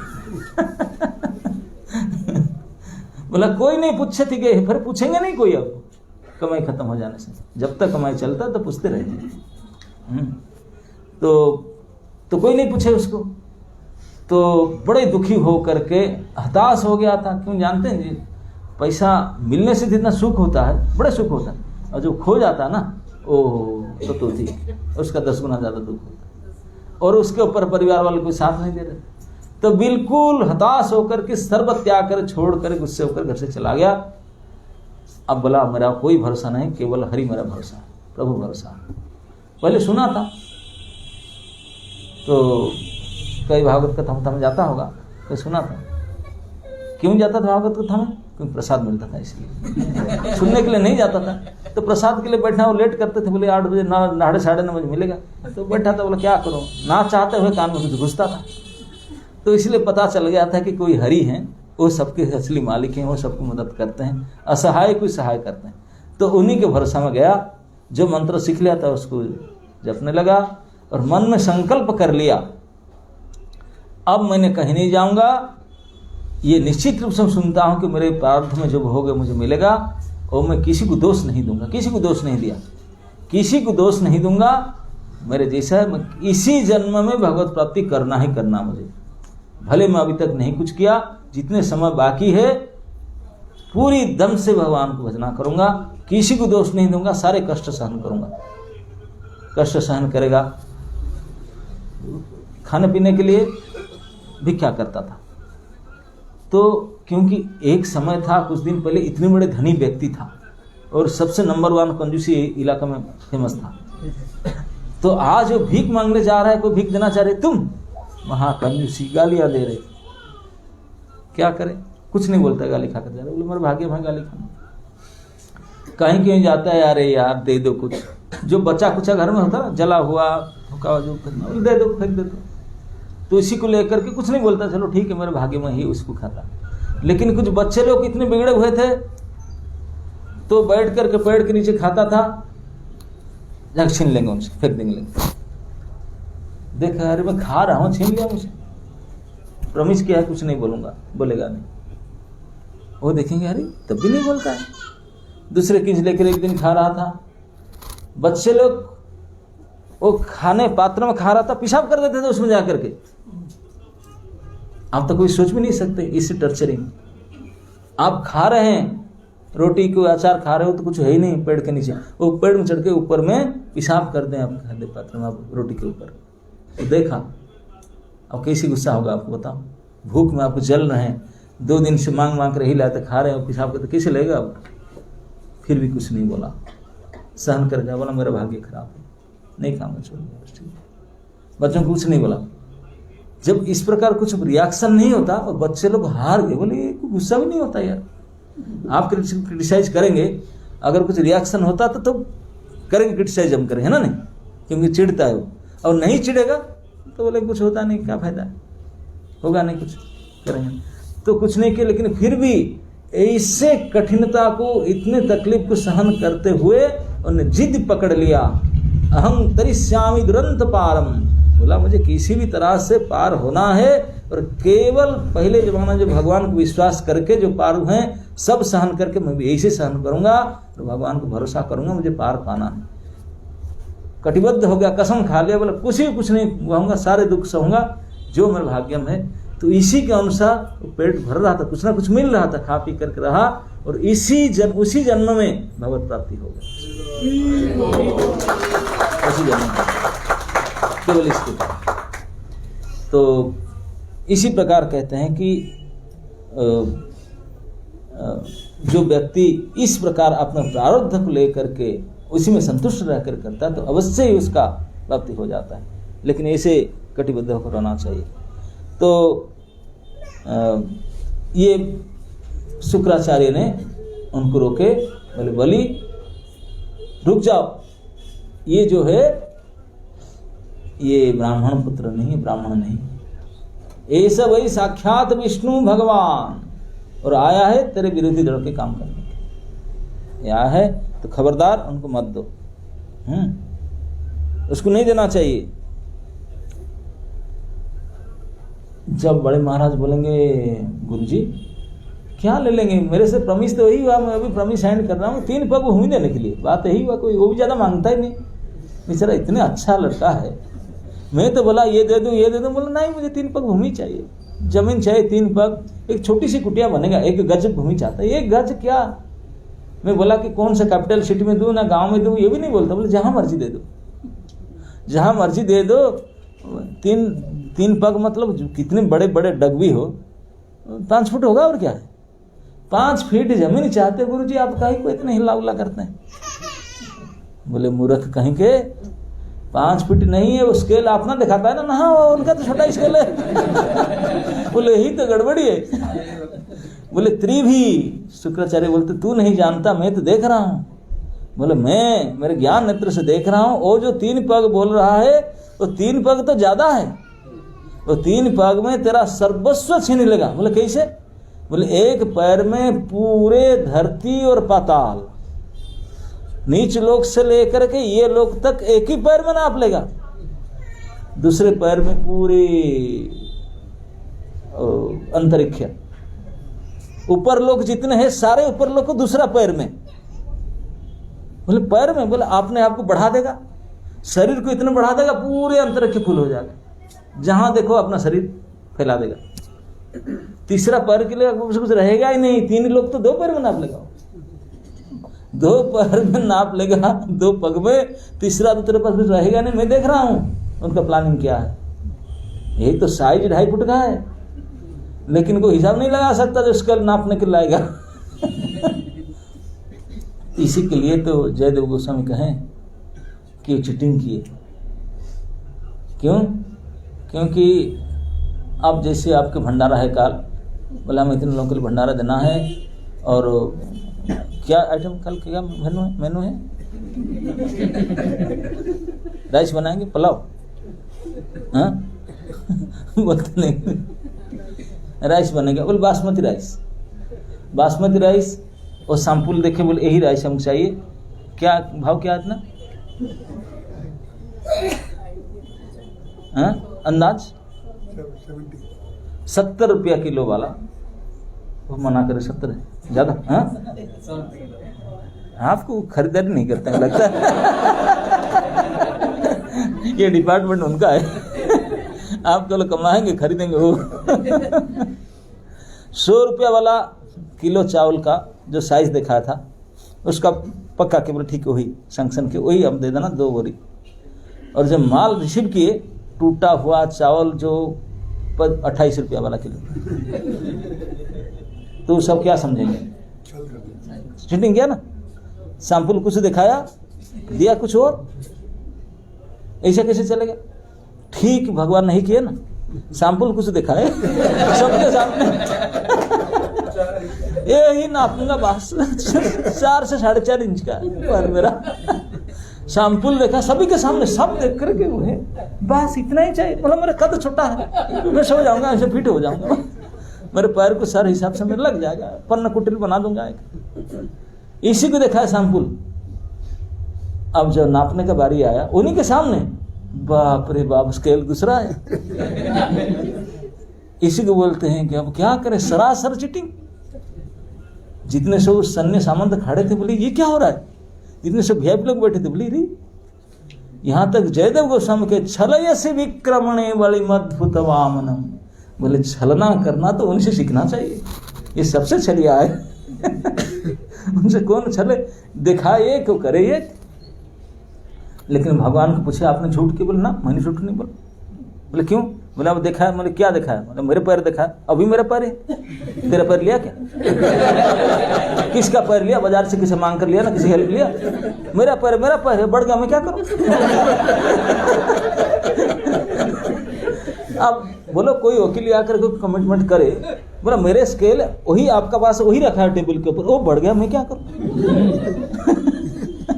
बोले बड़ा तो आप भी होते, छोटे से बड़ा होते ना नहीं, बोले मैं थोड़ा जल्दी बड़ा हो गया। इतने बड़ा आंख ने जा, मैं क्या करूँ, हो गया। मैं तो आपने किसी से हेल्प तो लिया नहीं ना, कि बाहर में गया नहीं, मेकअप नहीं किया, कुछ नहीं किया, अभी मेरे ही पैर है और जो देखा तो वही आपके सामने वही पैर है, वही पैर ही साइज बढ़ गया, मैं क्या करूँ। भगवान बोलते मेरा ही साइज है, तो इसलिए बोलते ममा पदा, क्योंकि ममा जो है वो मेरा है, वो बोलते हैं कि तेरा ही उन्हीं का ही है, और किसी का पैर से नापेगा नहीं हो, क्योंकि और किसी का पैर ऐसा अद्भुत ने विक्रम नहीं हो सकता। वही सैंपल दिखाता है, कुछ बनेगा कुछ। तो शुक्राचार्य ने उनको वार्निंग दिए, बोले देखो खबरदार, ये सब कुछ सर्वस्व हरण कर लेगा, कुछ भी नहीं बचेगा। तत्पश्चात तुम्हारा दूसरे पग आकाश की सब ले लेगा, अधिकार ले, तब तुम तीसरे पग देने के लिए स्थान ही नहीं मिलेगा, तुझे कुछ होगा ही नहीं तेरे पास। प्रभुपाद बोलते हैं शुक्राचार्य बलि महाराज को बताना चाह रहे थे कि ये भगवान वामन द्वारा ठगे जाएंगे।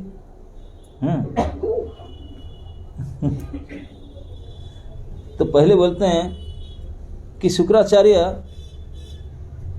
वो पुरोहित ब्राह्मण थे, उनको चिंता रहता है कि अपना दक्षिणा, बोलते हैं उनका तो सब लुटपाट जाएगा, मुझे तो कुछ मिलेगा नहीं, मुझे भी नहीं मिलेगा। बोलते हैं स्मार्त ब्राह्मण सदैव लाभ की बात सोचता रहता है कि कौन सा जाऊं, ये जगह में जाऊं ना उनका जगह में जाऊं, वो बड़ी पार्टी है, यहाँ माल मिलेगा, यहाँ तो कम मिलेगा, है ना नहीं। हाँ, वहाँ थोड़ा एनवेलप मोटा होगा, यहाँ छोटा होगा। तो ब्राह्मण लोग ऐसे करते हैं ना, वहीं चले जाते हैं। चाहे तो दोनों को जाना चाहेंगे, एक को रेंट लेकर दूसरे की जगह भेज देंगे, फिर और कहीं दूसरा जगह चले जाएंगे। नहीं तो बोलेंगे तुम्हारा डेट चेंज कर दो ना, बोलेंगे तुम्हारा ये डेट तो ठीक नहीं, ये डेट में करो। बताएंगे डेट ऐसा, डेट ऐसा करते। ये आजकल की बात नहीं, भागवत में लिखा है वशिष्ठ जी, ब्रह्मपुत्र वशिष्ठ भी ब्राह्मण श्रेष्ठ, जो रघुकुल के करोड़ों साल से पुरोहित करके आए हैं।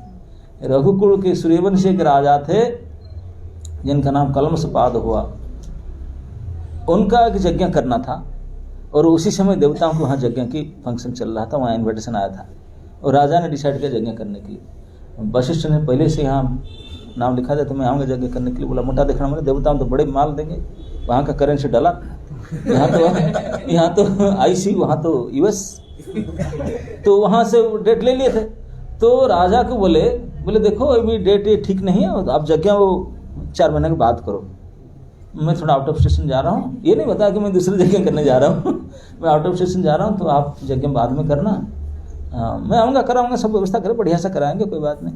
लेकिन राजा को जल्दी कराना था, तो वो बोल नहीं पाया, पुरोहित डेट नहीं दी, बोले नहीं अभी तो नहीं होगा, फिर देखेंगे। चले गए, उनको जल्दी जाना था देवताओं जगह। तो राजा ने पता करा, कहाँ गए गुरुजी, पता कहे तो इंद्रलोक गए यज्ञ कराने के लिए। बोले देखो लालची कहे मैं इतने दे रहा हूँ, फिर भी उनको पसंद, मैं घर दिया, सब कुछ मेरे यहाँ नौकरी कर रहा हूँ, सारे दे रहा हूँ गुरुजी को, सब कुछ दे रहा हूँ, बिल्डिंग मेंटेनेंस सब दे रहा हूँ, लेकिन यहाँ मोटा दक्षिणा मिलेगा करके चले गए। यहाँ मेरे यज्ञों को रख दिए, बोले बाद में करेंगे, क्योंकि मेरा यहाँ मैं तो देता हूँ ज़्यादा, लेकिन ऐसी है और ये वैसे वहाँ डॉलर मिलेगा, इसलिए चले गए जल्दी। तो उन्होंने बोले, उनका मन में डाउट हुआ, बोले ब्राह्मण लोग बड़े लालची होते हैं, अरे थोड़ा सा कम मिलता है, मेरे काम करते तो मेरे ही पुरोहित हुआ, अपॉइंटेड ना करे। तो उन्होंने खराब लगा, तो उन्होंने दूसरा पुरोहित हायर कर लिया, दूसरा पुरोहित हायर करके यज्ञ कर लिए। वो वापस आकर देखे यज्ञ संपन्न हो गया, यज्ञ हो। आके पूछे तू कैसे कर दिया? ना गुरुजी आप लोग के मारे चले गए, मुझे करना था टाइम पे। क्या? अरे मैं तुम्हारा पुरोहित हूँ, मुझे बिना पूछे मेरे हाथ आप कैसे कर दिया ना? आप पुरोहित, आप लाल लोग के कारण यहाँ क्यों चले गए, यहाँ क्यों नहीं रहे? अब क्या के दोस्त उनका था ये लोग के, लेकिन गुस्सा हो गया, अरे मैं गया, मैं तो बोला बाद में आकर करूँगा, आप क्यों नहीं वेट किया ना? अरे आप गलती करेंगे लोग के कारण, मुझे डांटेंगे आकर के? बोले नहीं, मुझे यहाँ से भी तेरे से ही प्राप्त करना था, तो मेरा पावना दूसरे को कैसे दे दिया? मैं काम करता, मुझे मिलता है, मुझे जो मिलना था दूसरे को कैसे दे दिया? और गुस्सा हो गए, इसमें गलती उनका था, गुस्सा होकर अभिशाप दे दिया उनको, अभिशाप दे दिया उनको। तो वो राजा बोले क्या गड़बड़ है, चोरी उसके ऊपर से ना चोरी, यही कौन सा बात भाई? आप लोग करके गए यहाँ काम करने के लिए, मुझे पढ़ा करके, मुझे पता लगे लोग यहाँ गए, मैं काम करा, उल्टी मुझे करते हैं, खुशी होना चाहिए मैं आपका काम कराया। तो उन्होंने भी हाथ में जल ले लिया, मतलब मैं साफ दे दूंगा आपको। वो जाकर रुके, तो फिर भी उनको बोल दिए आप भी असर हो जाओ, आप बोले आप भी मर असुर बन जाएंगे, बोले आप भी शरीर छूट जाएगा। और वो भी वशिष्ठ जी को भी शरीर छोड़ना पड़ा था। तो फिर उन्होंने तप करे, कई हजारों साल तप करे, फिर जाकर फिर उसी शरीर में फिर आ गए तपस्या करके। लेकिन आने के बाद भी फिर ये गुण नहीं जाते, स्वभाव नए वृत्ति थे। तो ऐसा मैं कहता हूँ कि ब्राह्मण के गुण आज से नहीं है, शुरू से ब्राह्मण लोग थोड़ा ब्राह्मण भोजन प्रिय और लालची, खाने में बड़े होशियार होते हैं, खान पान में, और लालची भी होते हैं। हाँ तो इसलिए शुक्राचार्य ने, उनका वो चिंता पड़ा है कि बलि महाराज का अगर सब समन ले लेंगे फिर हमको देखना कहाँ से मिलेगा। तो उसी चिंता से बोलते मत दो।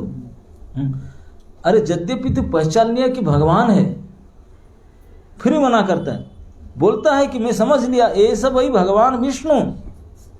और पहले बलि महाराज कहेंगे भी आगे, बोले गुरुजी ये विष्णु है ना? हाँ मैं देख रहा हूँ पक्का विष्णु है। तुम निश्चित रूप से अपना वचन पूरा करने में असमर्थ हो गए। तुम सोचते हो कि तू प्रॉमिस कर लिया बात कर लोगे, निश्चित रूप से कर नहीं पाओगे, ये तुझे झूठा साबित कर देगा। और मैं सोचता हूं कि आपने इस असमर्थता के कारण तुझे नरक में जाना पड़ेगा। मेरा बात नहीं मान रहा है, तुझे नरक जाना पड़ेगा। अब उनका बातचीत होगा, गुस्से होकर साफ भी दे देंगे उनको, सारे संपत्ति छोड़ जाए, नरक में जाओ, गुरु अवज्ञा नहीं हो जाएगा।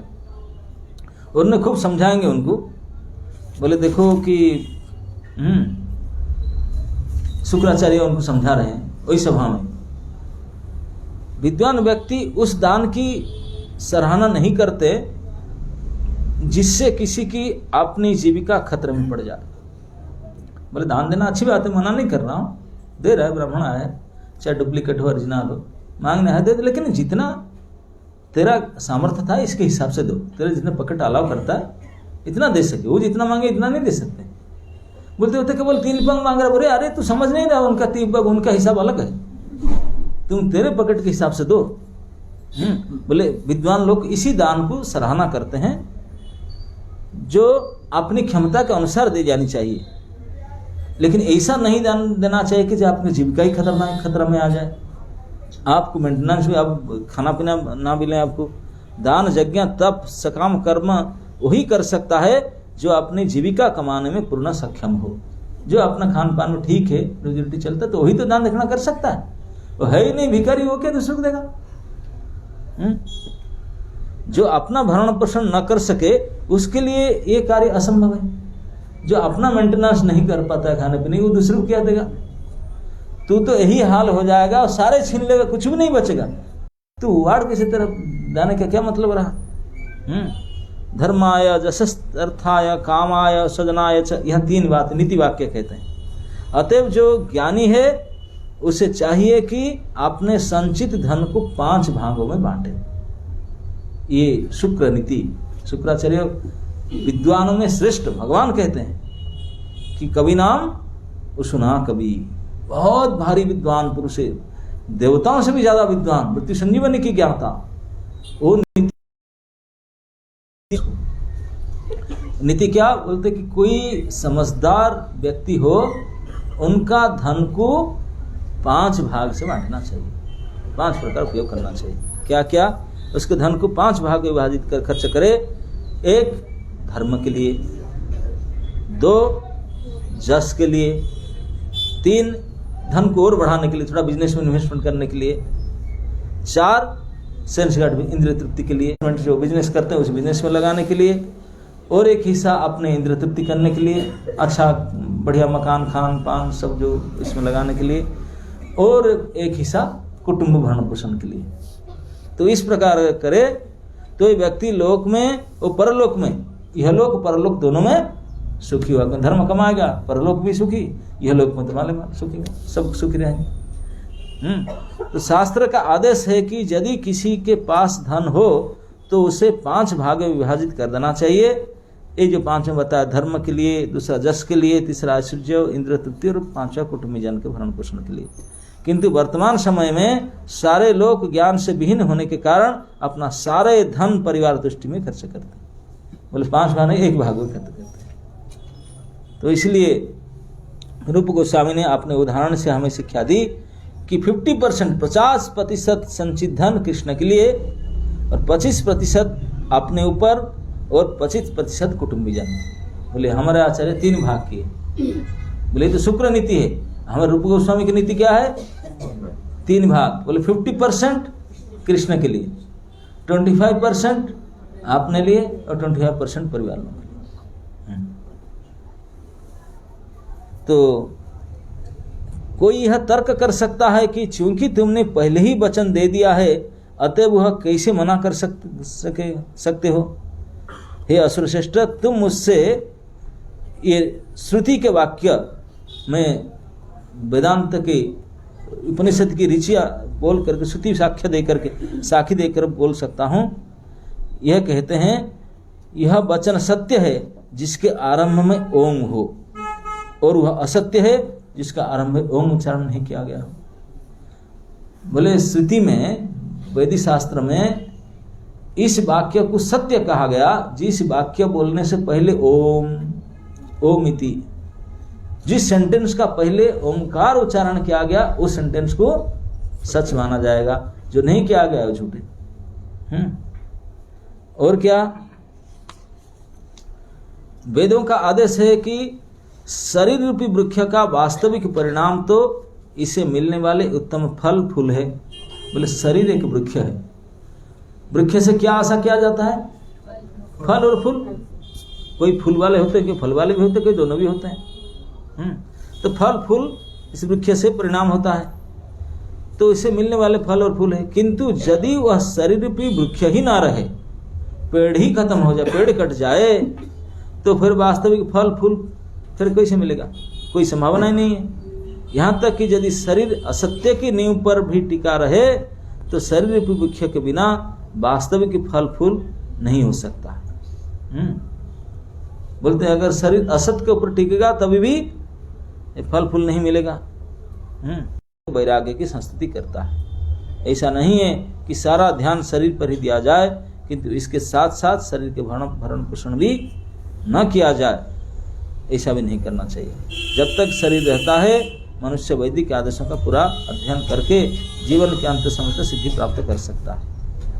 तो शुक्राचार्य जो कहते हैं ये बड़े सही बात कहते हैं। बोलते हैं कि तुम धर्म कर्म करोगे, दान दक्षिणा दोगे, लेकिन पहले शरीर तो मेंटेन रहे तब तक करोगे। शरीरम आद्यम खलु धर्म साधनम, शरीर के बिना तो धर्म अधर्म कुछ नहीं कर पाओगे। हम भी कभी कभी अपना जो साधक गण को कहते हैं, साधक लोग को, देखिए डिवोशनल प्रैक्टिस के लिए 3 चीज आवश्यकता है। 3S हम तो कहते हैं उसको। क्या?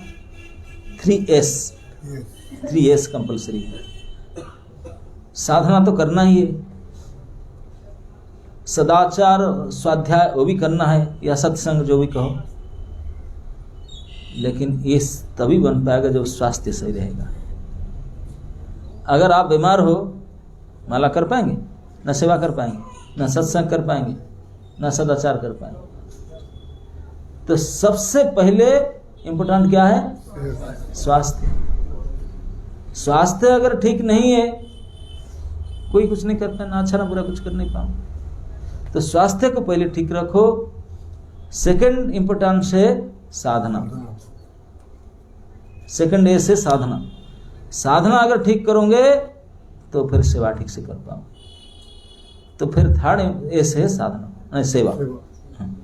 तो ये पहले स्वास्थ्य, फिर साधना, फिर सेवा, ये तीनों इंपॉर्टेंट है। ऐसा नहीं कि मैं केवल या करूं या ना करूं। मैं केवल सेवा करते जाऊं, स्वास्थ्य ना देखूं तो सेवा ही नहीं हो पाएगा।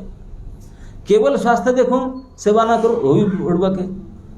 और केवल सेवा करो, स्वास्थ्य देखो, साधना ना करो, वो भी बेकार है। तो तीनों इंपॉर्टेंट है, तीनों को करना है, तो बैलेंस करना है। लेकिन सबसे प्राइम इंपॉर्टेंस उसमें स्वास्थ्य का, क्योंकि स्वास्थ्य के ऊपर भी वो सेवा और साधना दोनों टिके हुए हैं। ये तो फल, तो इसलिए स्वास्थ्य कितना। और तू सारे दे देगा, तेरे खाने पीने के नहीं मिलेगा, स्वास्थ्य ही नहीं, शरीर नहीं रहेगा, तो क्या करेगा धर्म करना? तो प्रभुपाद जी ने अपने लेख में वो बोलते हैं कि जैसे दूसरे प्रकार के बाद के लोग बोलते हैं कि ये केवल ब्रह्म ही सत्य है, बाकी सब मिथ्या है, जगत, ये शरीर, सब कुछ मिथ्या। बोले ऐसा नहीं है। बोले झूठा है तो इस सत्य को पाने के लिए बोले कैसे ही झूठा से ही साधन करना पड़ेगा। शरीर को झूठा बोलते हैं, लेकिन इस शरीर के बिना साधन में आप उसको नहीं प्राप्त कर सकते। कुछ भी करने के लिए फल बात को इसको करना पड़ेगा। तो इसलिए ये असत्य मिथ्या नहीं है, टेम्पररी है, क्षणिक होता है तो सही। तो इसीलिए जड़ समेत उखाड़ने पर वृक्ष तुरंत गिर जाता है और सूखने लगता है। इसी प्रकार यदि कोई इस शरीर की परवाह नहीं करता जो असत्य माना जाता है, अर्थात यदि इस असत्य का उन्मूलन कर दिया जाए तो यह शरीर निश्चय ही सूख जाएगा। पूरा शरीर के असत्य करके और उखाड़ दो, शरीर सूख जाएगा, काम खत्म हो जाएगा, फिर कुछ कर नहीं सकते हो अपने। तो जो मायावादी दार्शनिक का कहना है ये सब बेकार है, ये जागतिक वस्तु छोड़ो, उसको नहीं करना चाहिए। बोले वैष्णव दर्शन ऐसा नहीं करता है। प्रापंचिकतया भक्त्या हरि संबंधी वस्तु न मुमुख्य परित्याग वैराग्यम फल्गु कहते थे। बोले ये सब सूखा वैराग्य, फल्गु वैराग्य, ये छोड़ देना, ये छोड़ देना। मैंने कई हम देखे ना, वो पैसा देंगे, छूएंगे नहीं, हम नहीं छूते, पैसा नहीं छूते, बोले चेक में डाल दो, अकाउंट ट्रांसफर। बोले ये क्या है? बोले जैसे अकाउंट नहीं था, बोलते हैं हमारा चेला ले लेगा, हम नहीं लेंगे। फिर जाकर डांटे कि तू लाया ना नहीं ठीक से। प्रभुपाद जी बोलते हैं हमको तो एक हाथ से ना 2 हाथ से लेते हैं। भले कोई सोचे, बोले क्यों? बोले हम जानते हैं ये तेरा नहीं कि मेरा नहीं, ये जिसका है उनका है, उनके लिए लगाऊंगा ना, मैं मेरा काम के लिए लेता हूँ, नहीं तेरा काम के। बोले धन सारे हरि संबंधी वस्तु ना, संसार में जो है सब हरि का है, हरि के काम के लिए लगाऊं। तो फिर आप तो वैरागी है। आप प्रपंच करके ये प्रपंच है, ये नहीं, उसको छोड़ो, उसको छोड़ो, त्याग करने से बोले तेरा क्या है, तू छोड़ेगा? तेरा है क्या पहले बताओ? तेरा तो कुछ है नहीं, तो वैराग छोड़ेगा कैसे? तू छोड़ने का अधिकार क्या है तेरा?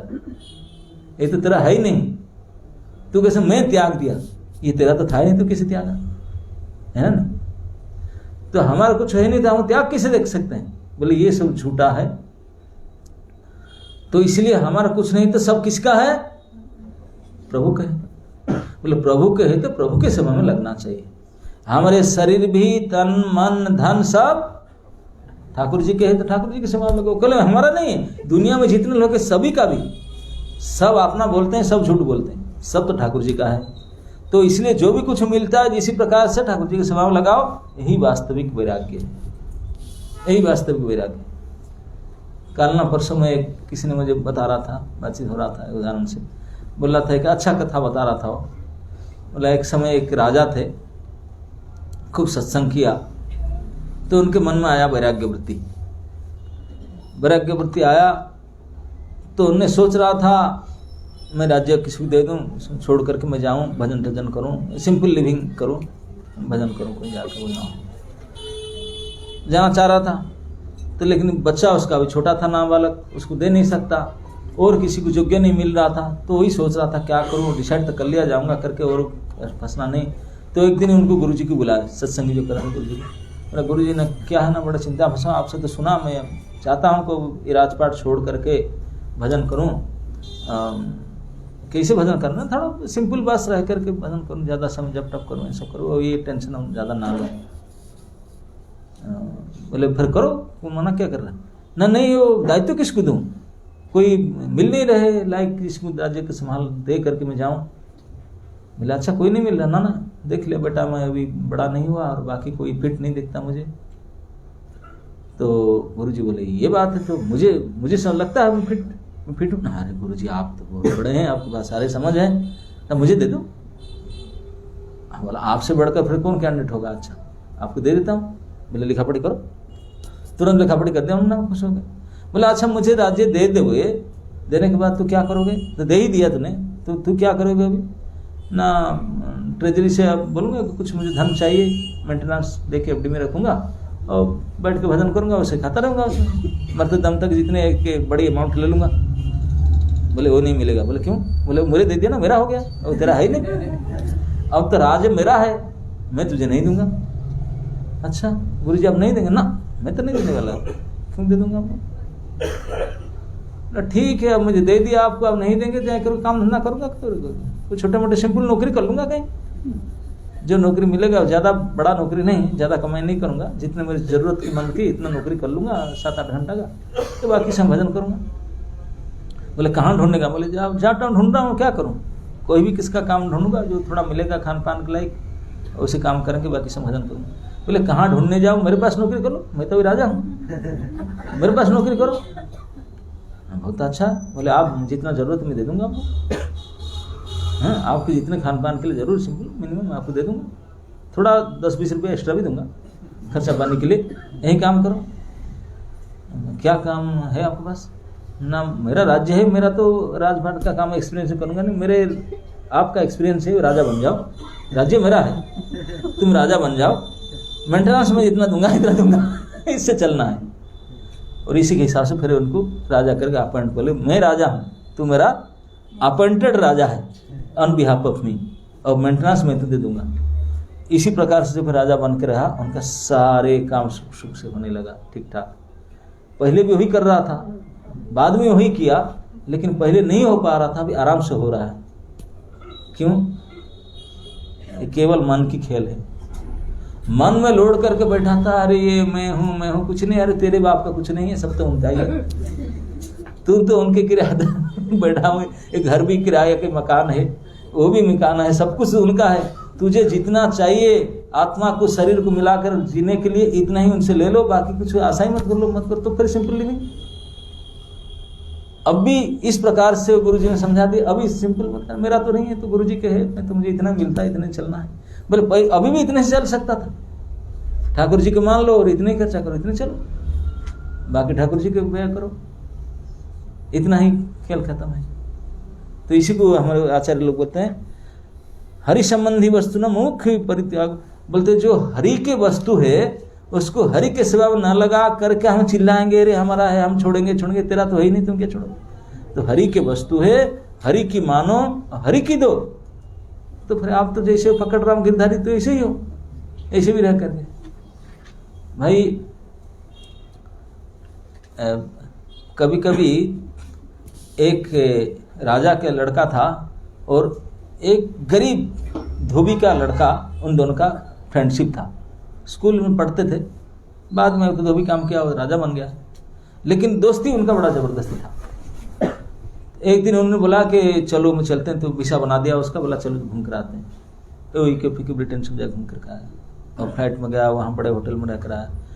वो आकर जब बताया मैं यहाँ गया था, तो कोई विश्वास नहीं किया, तू धोबी के लड़के, तेरा पास पैसा नहीं तो कैसे तुझे, कोई विश्वास नहीं करेंगे, क्योंकि जानते हो ये उनका सामर्थ्य नहीं करने से कोई विश्वास नहीं किए उनको, लेकिन वो सच बताते हैं, कोई नहीं। बोले तो कैसे हो सकता है, हम जानते नहीं, तेरे बाप दादा के अमल में कोई नहीं, तो संभव ही नहीं है। लेकिन जब उन्होंने बोला तो कैसे जा सकता है, नहीं मेरे मित्र के साथ। कौन मित्र है? ना राजकुमार। अरे तब तो हो सकता है, उनका मित्र है ना, उनके साथ, तब तो स्टाटस में गया होगा, क्योंकि वो उनका साथ गया, वो जो रहा होगा वही खाया होगा, ऐसे घुमा होगा।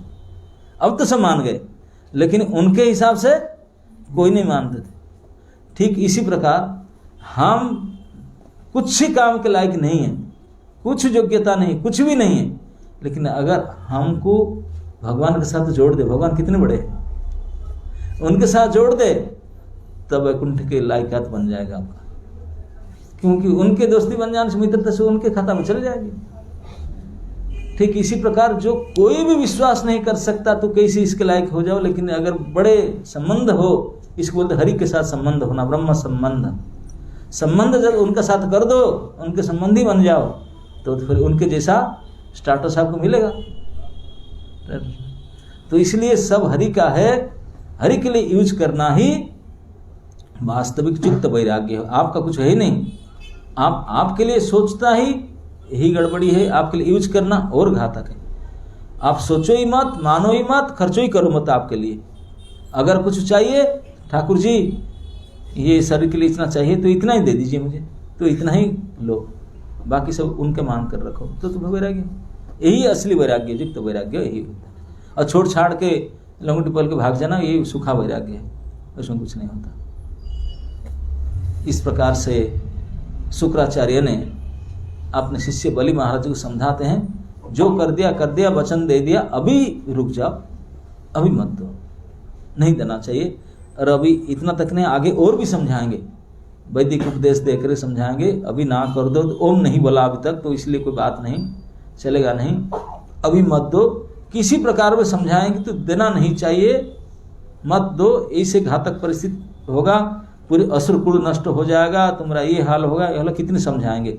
अभी समझाने के प्रोसेस में है, और आगे क्या होगा आपके समय हो चुका है, शायद कल दोपहर में चर्चा करेंगे थोड़ा बहुत, है ना। नहीं, बाकी पूरा तो प्रसंग नहीं हो पाएगा, और 3-4 अध्याय बाकी रह गया।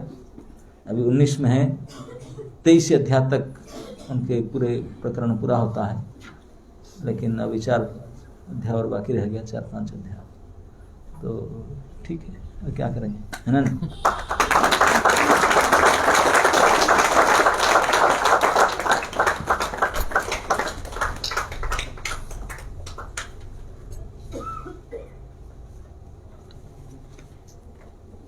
ओके, कोई किसी का टीका टिप्पणी है?